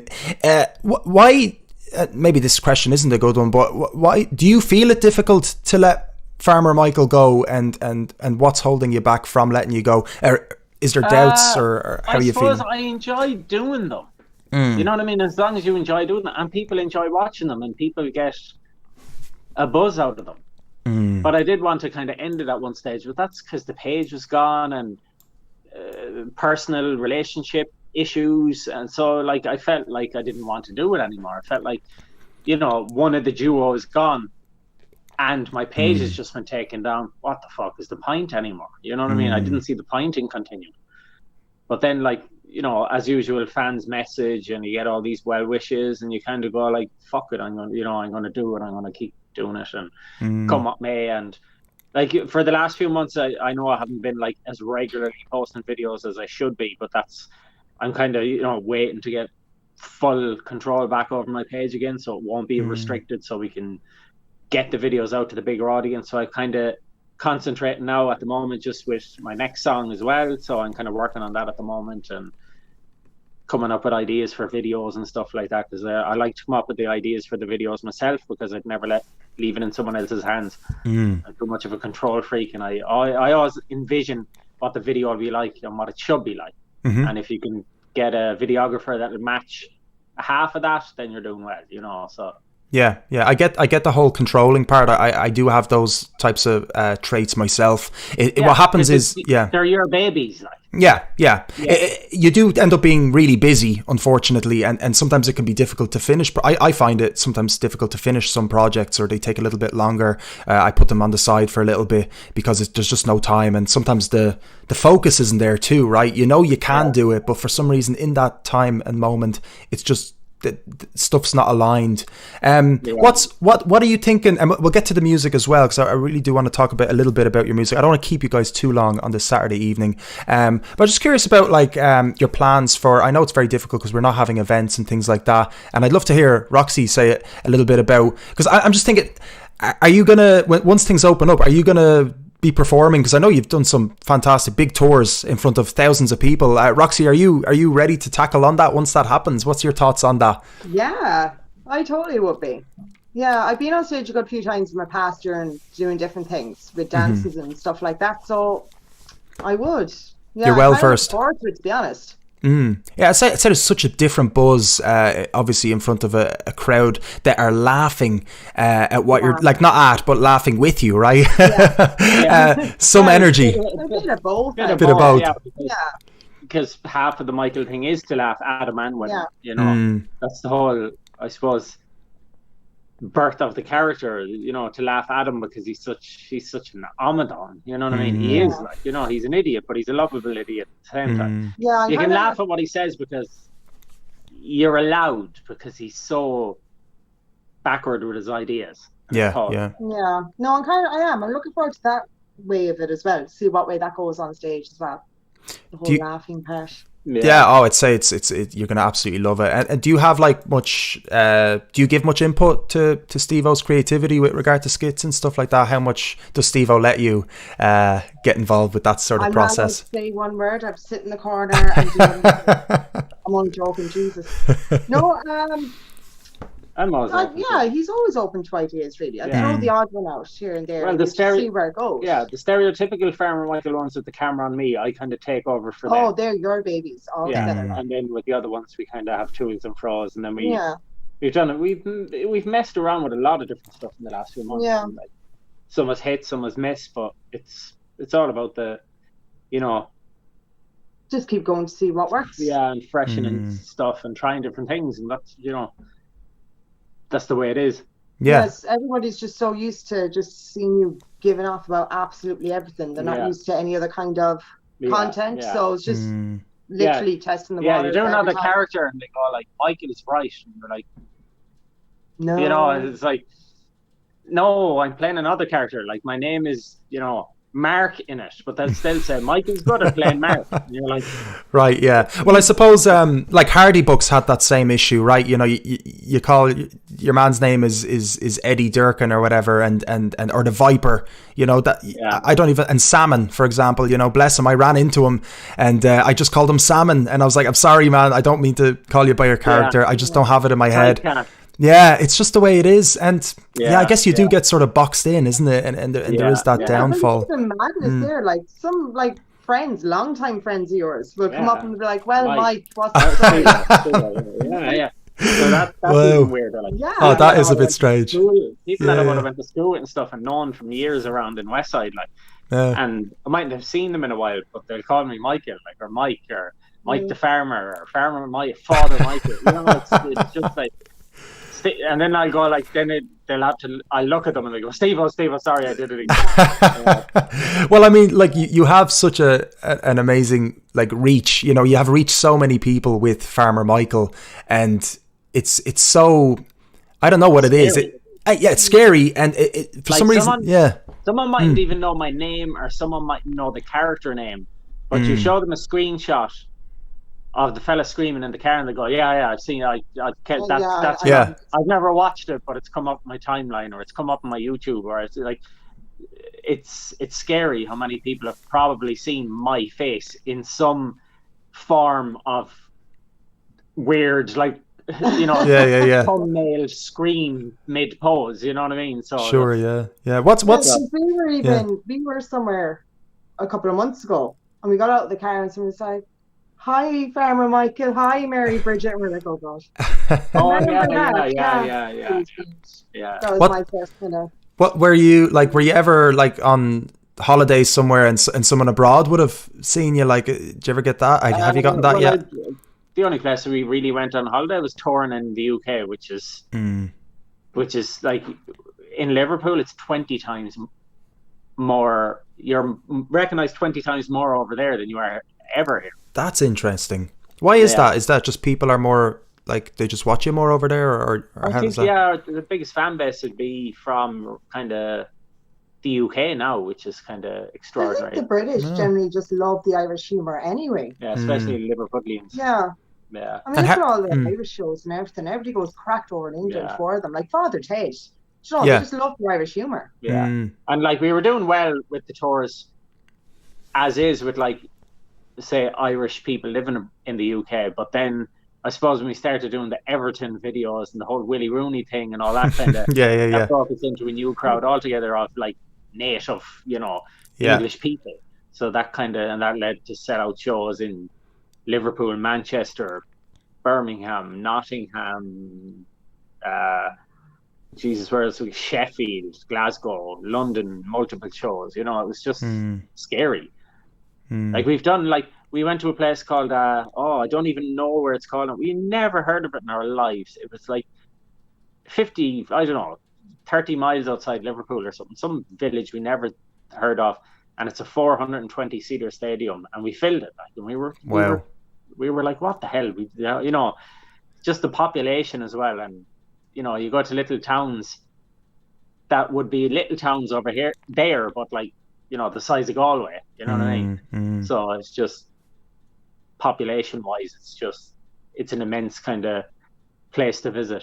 Would you ever try doing it, what you did for like in England, like hooking up with some sort of team or however, or directing your skits almost towards like the States or something even bigger? Was it something ever in your mind? Well, I was thinking, maybe like getting kind of behind an American football team or a baseball team or whatever like that, because that would kind of crack you over there. But a lot of people are doing that, and like even when I go back to the dawn of the Everton videos, it was good that we kind of picked Everton as the one to do, because they're the kind of always nearly boys of English football. You know what I mean? So like they kind of took us on board then, and we got like private tours and stuff and met players and stuff, and it was kind of like you might have got that chance with one of the bigger clubs. You know what I mean? Yeah. Roxy, what do you support a team, or do you have a preferred team? I'm not a football supporter whatsoever. Okay. Rugby. I'm more a rugby person than I am a football.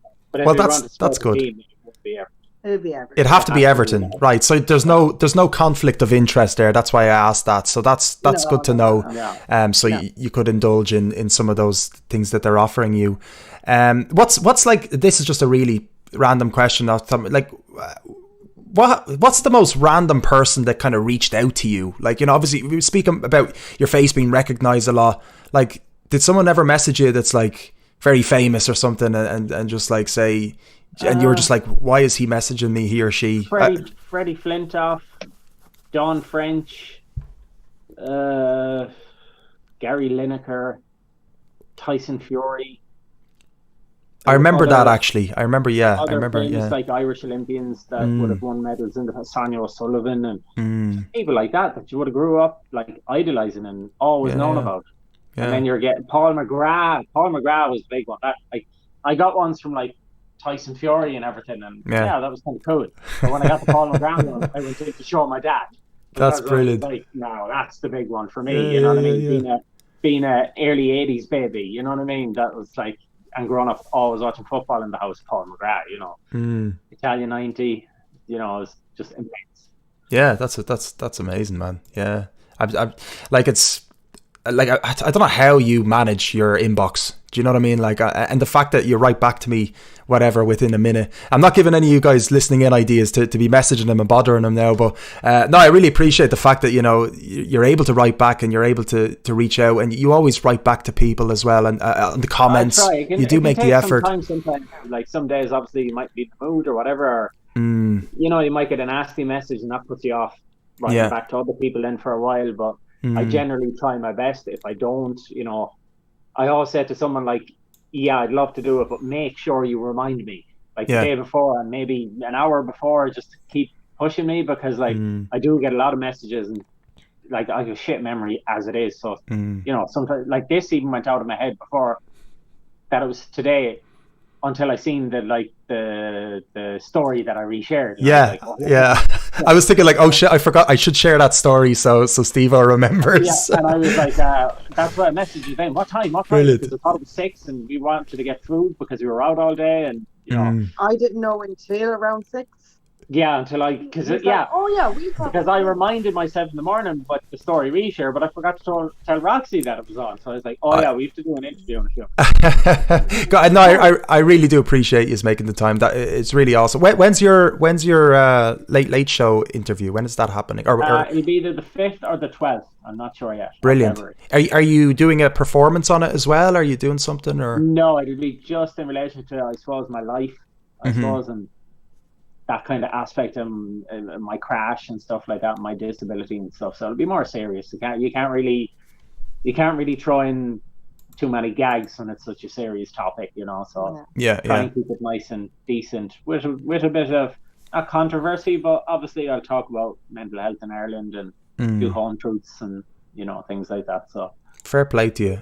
Is there any upcoming events that you're sort of planning? Is there any anything in your head that you're ready to promote? Or well, we've a gig going on in Liverpool, in the Liverpool Irish Centre, and one in Cleethorpes town. They're a football club that invited us over, but it's in May and we're still not sure if it's going to go ahead or not.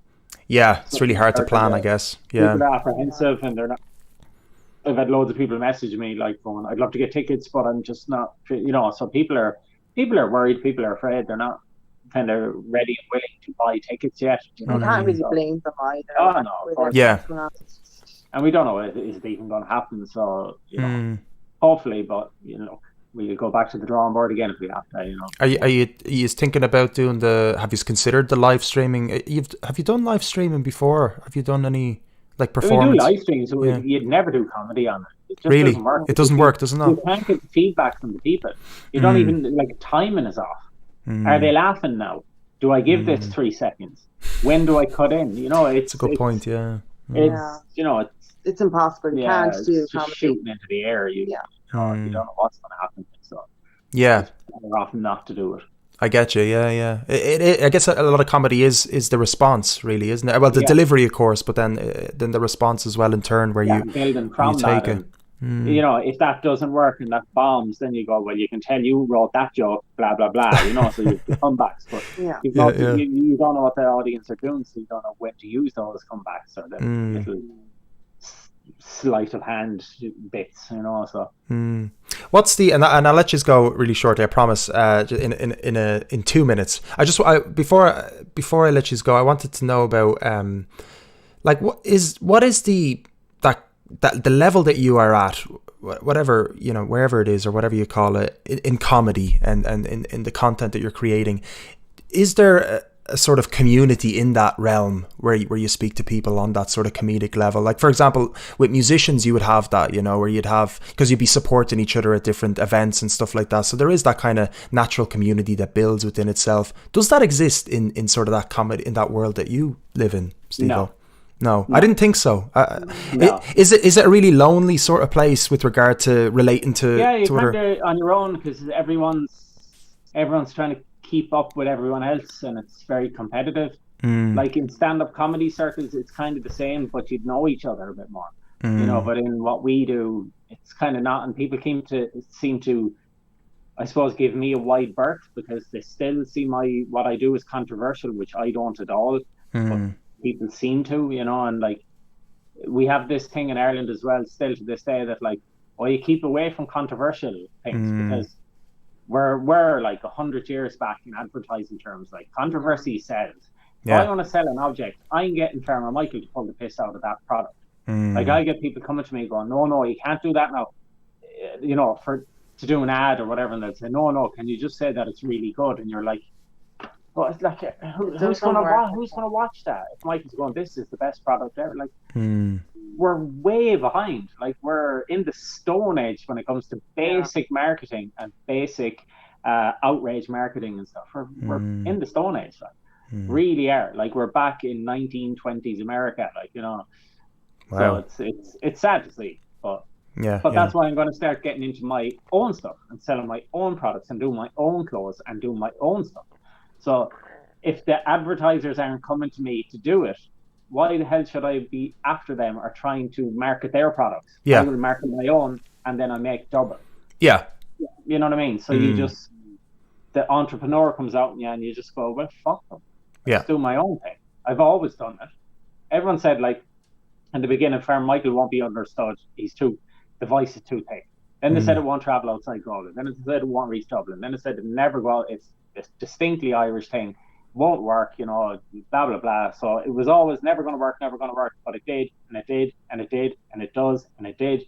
And, you know, so you have to keep proving the critics wrong and just have a big middle finger up all the time and sell a load of money to that middle finger. Yeah, moral of the story, don't listen to anyone. Just do your own thing. And you're doing it so well, man. I know you don't need to hear it from me, but I really do admire what you do and sort of the way you do it as well. And it's very honest. It is very honest and very true to yourself. Just the way you operate, you know, which I really admire. And I think a lot of people. I just don't know. I don't know. My life is an open book, really. You know, you get more from the fans, and the fans, like, you want people coming to see your show because you're funny, but you also want people to come and see the show because they genuinely like you. And that's a big difference. Yeah. Absolutely, yeah. Is there anything you want to close off with? I won't ask any more questions after this, I promise. I suppose the only thing is I'll be coming out with a new song soon enough. It's a working title yet, so I won't give it, but it's about the abuses within the Catholic Church. So I'm keeping it nice and bright as always. Fair play to you, absolutely. And of course, that's quite highlighted now recently, of course, with the mother and babies. And obviously a lot of that. I've been writing it for about 8 months at this stage, but I just had a kind of an idea in my head before of a priest and a young boy in a confessional. Not in that way now, but the young lad rapping my lyrics angrily at the priest, and I just kind of built on that, and then I was like, I have to do something with that. And I got in contact. I don't know if you remember your man that was on Questions and Answers years ago, Michael O'Brien, and he was shouting. I don't think so. From the audience. Yeah, I remember that. Yeah. To him and tried to track him down, got his phone number, rang him, and he like I know he didn't have to, like, I didn't need permission to use some of his speech in the song. It's more about but I wanted to I'm sure he'd appreciate that. Would it be okay if I used part of that in the song? And he was like, absolutely. So the Brilliant. chorus of the song will be basically his speech, because I thought that was powerful enough. Fantastic. I'm looking forward to that. When are you thinking of a release date already, or is that something you're still around April? Brilliant. Absolutely brilliant. Okay, awesome. When we get the video shot, but obviously the song will be out before that. Fantastic. Great. Roxy, do you want to close off with anything there, or are you happy out with everything that was said? I'm happy out with everything that's said now. Fantastic. Well, that's great. Roxy, pleasure to meet you for the first time, by the way. And Stevo, once again, thank you so much for joining me. And so nice to catch up with you. I'm going to play the music video to your most recent song, No Chorus. Guys, have a fantastic weekend. Thanks again, and I'll talk to you really soon, please God. Thank you. See you later. Bye-bye. Bye.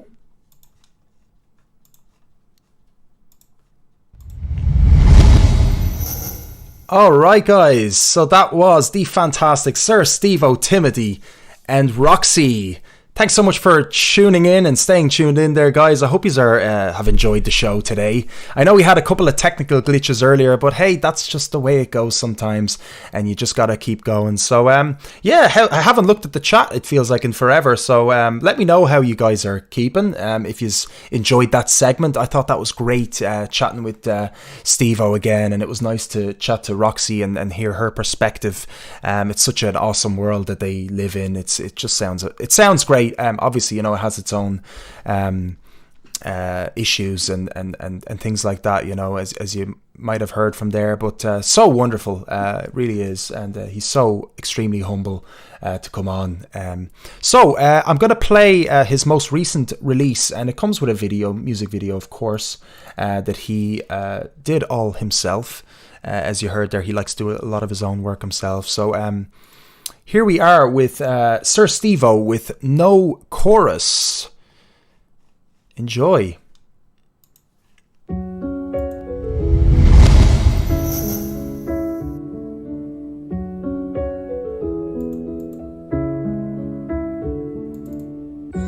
Damn it, I could really use a chorus. They say it won't pass if it's for us. I give anything to restore us. Fuck it, I don't really need a chorus. Damn it, I could really use a chorus. They say it won't pass if it's for us. I give anything to restore us. Fuck it, I don't really need a chorus. Waking up to the news that it's all dead. We'd always be together, that's what you said. I even fucked myself and I tried to beg. Your lack of response turned the blood red. I'm not to blame, but I feel convicted. I was always punching, guess it was predicted. Blocking me on everything, contradicted in such a way that I was being depicted. And all those little code words and all the little laughs, all the big tours and the weird gaffes, taking on the world on our own behalf. Solo shows showed that we even mastered that. And I was always there for you have to admit. Even later on when life turned to shit, we both had our issues just before the split. Now needing tissues and I've lost my wit. And you and me were always side by side. Who'd have thought you'd be one paralysed? We both had demons but we rose and rise. I wish I spotted that doubt within your eyes. Damn it, I could really use a chorus. They say it won't pass if it's for us. I give anything to restore us. Fuck it, I don't really need a chorus. Damn it, I could really use a chorus. They say it won't pass if it's for us. I give anything to restore us. Fuck it, I don't really need a chorus. The cute way you used to say certain words, fridge, picture, pillow and other terms. I loved you even back when you had curves. I doubted yourself at every turn, but you were stronger than you ever even thought. I wish you could have just sat down and talked. In my head, perfection, we never fought. I guess I never bring what you needed brought. I drove you everywhere in those early days. Maybe you were afraid of the phase. That whole Michael and Kathleen craze. And now I'm haunted with that fucking phrase. I'm not angry now, nor I ever was. Not disappointed, upset or cross. We took on the world and we blazed the cause. Yeah, we did, but at what fucking cost? Now every day people drop your name. Every memory, pic, poster, it's all the same. Us up in lights blaze a fucking trail. It's all over now, the boat set sail. I wish you'd have told me just came clean instead of nothing and just left unseen. Maybe you were tired with your 15. Anyway, it's true, you'll always be a queen. Tears me up when I see you walk around in town. A 39-year-old cripple, the class clown. No wonder you didn't want me hanging around. Nice guys finished last, I guess I fucking drowned.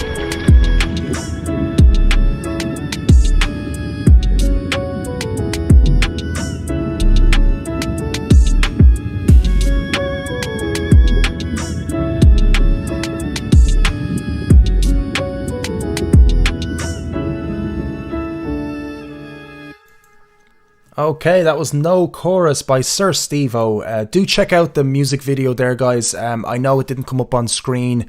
I'm having a visual issue here, so do check that out on YouTube.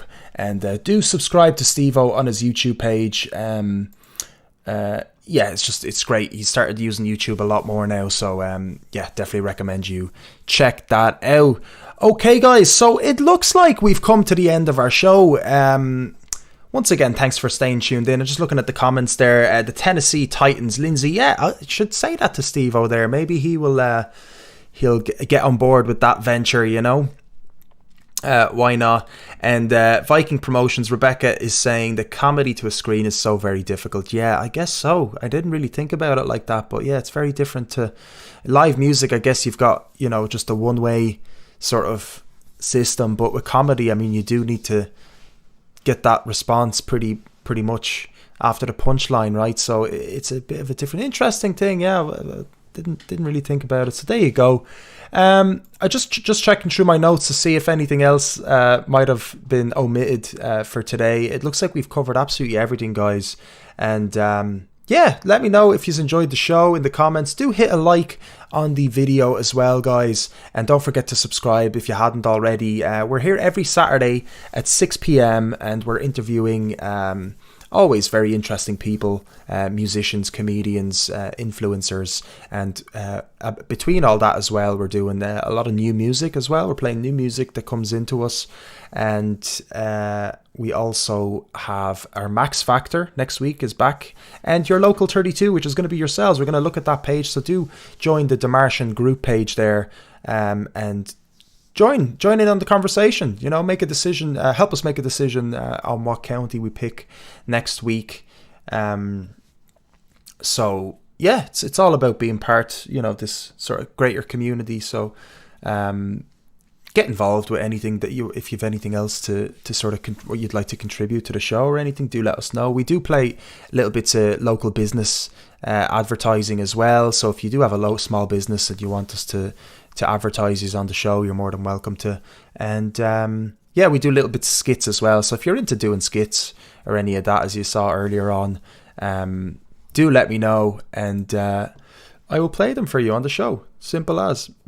So I'll finish off with one little skit here, and which is by the awesome Paul Archbold, once again sending me over some great skits as always. And then I'll finish off with a tune as usual. I'll close off with a random tune. If anybody has a suggestion of a tune to close off on, do send it in the chat there. I'm just trying to remember which video I'm going to play. Have you not seen yet of Paul Archbold? It's absolutely ridiculous. I can't believe he sent me these brilliant videos. He's very good. So do check him out as well. Like I have to get him to set up a Facebook page or something. Yeah, did I played the one with the crown, isn't it, Paul? So the other one is I haven't played yet, I don't think, right? So Bren, I as much as you might like that song, can you suggest something more local and independent? So I don't get slated if someone tunes in and goes, what is he playing? Chicken just came out to the cart, smoke a J, you know what I mean? Just dropped all the kids off to their dads, fucking spinning around the car for days, dropped them all off to their dads. Anyway, gonna have a bit of TLC tonight. After all, it is January. Yup! Get them tunes played. Mommy's having TLC tonight. Back with Epsom salts. You like a little bag of chips I will without me salt? Anyway, chicken twang, gonna finish this split. Listen to me tunes. You're loving the old tunes on deMars, aren't you? Stay tuned. Spin them tunes, Kozak. Thanks very much. I will keep spinning them tunes. Guys, any suggestions before I decide to pick one? And hopefully the video will work now, because I have had a little bit of video issues there. So I'm hoping it'll work. I think I have one. Did you like that one? Yeah, guys, yeah. We'll keep doing more skits. If you've had any skits ideas as well, let us know. I was recording a skit.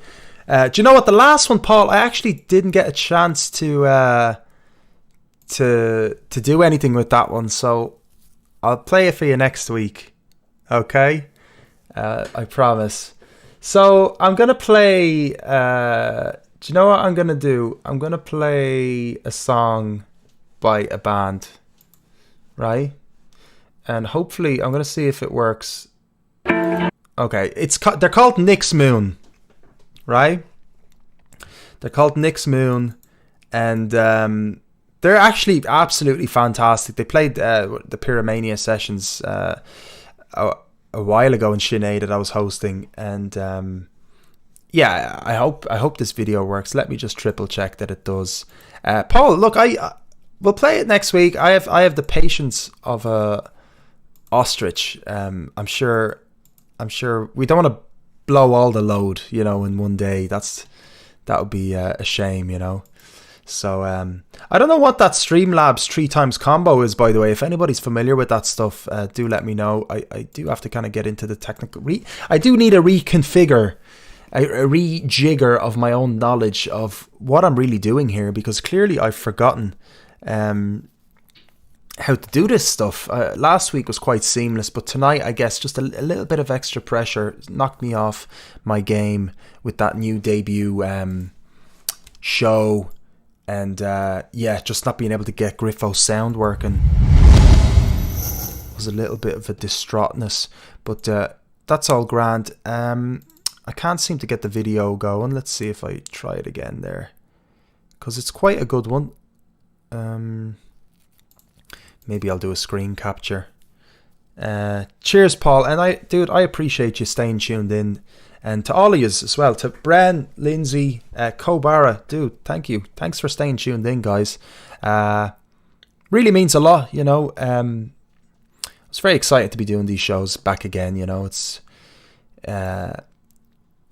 great, you know. It's been a long time. It feels like it's been quite a while. So really appreciate you guys, you know, chilling out with me here on this Saturday evening. I'll be back next week. I will be announcing the guests hopefully tomorrow. And yeah, KOBARA, if you want to, Keith, if you want to join our community, you can check out in the description the deMartian group. And yeah, do join us. Bit of crack there. We set up a little meme thread, which Paul Archbold has been designated the head memer. I don't know what title we're going to give him yet, but if you guys have any title suggestions, the meme king, the meme overlord, meme moderator, but Paul has I didn't really ask him if he, I assume he's going to want to take that role, so yeah, I don't think I need to ask, really. Do I? No, I don't think so. Okay, so I'm going to have to do this a really different way, unfortunately. So we're going to do it this way. Yeah, we're going to have to do, sometimes you just got to do things a little bit differently sometimes when things aren't working. So guys, I'm going to leave you with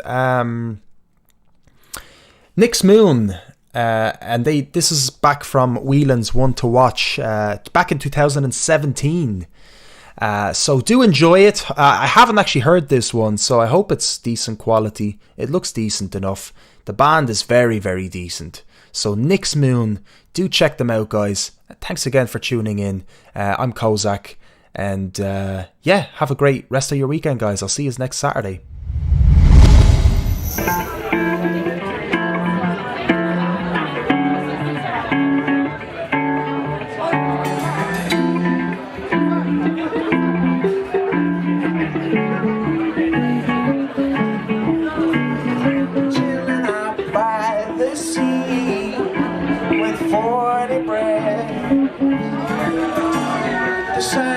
Behind the clouds, but burn my chair.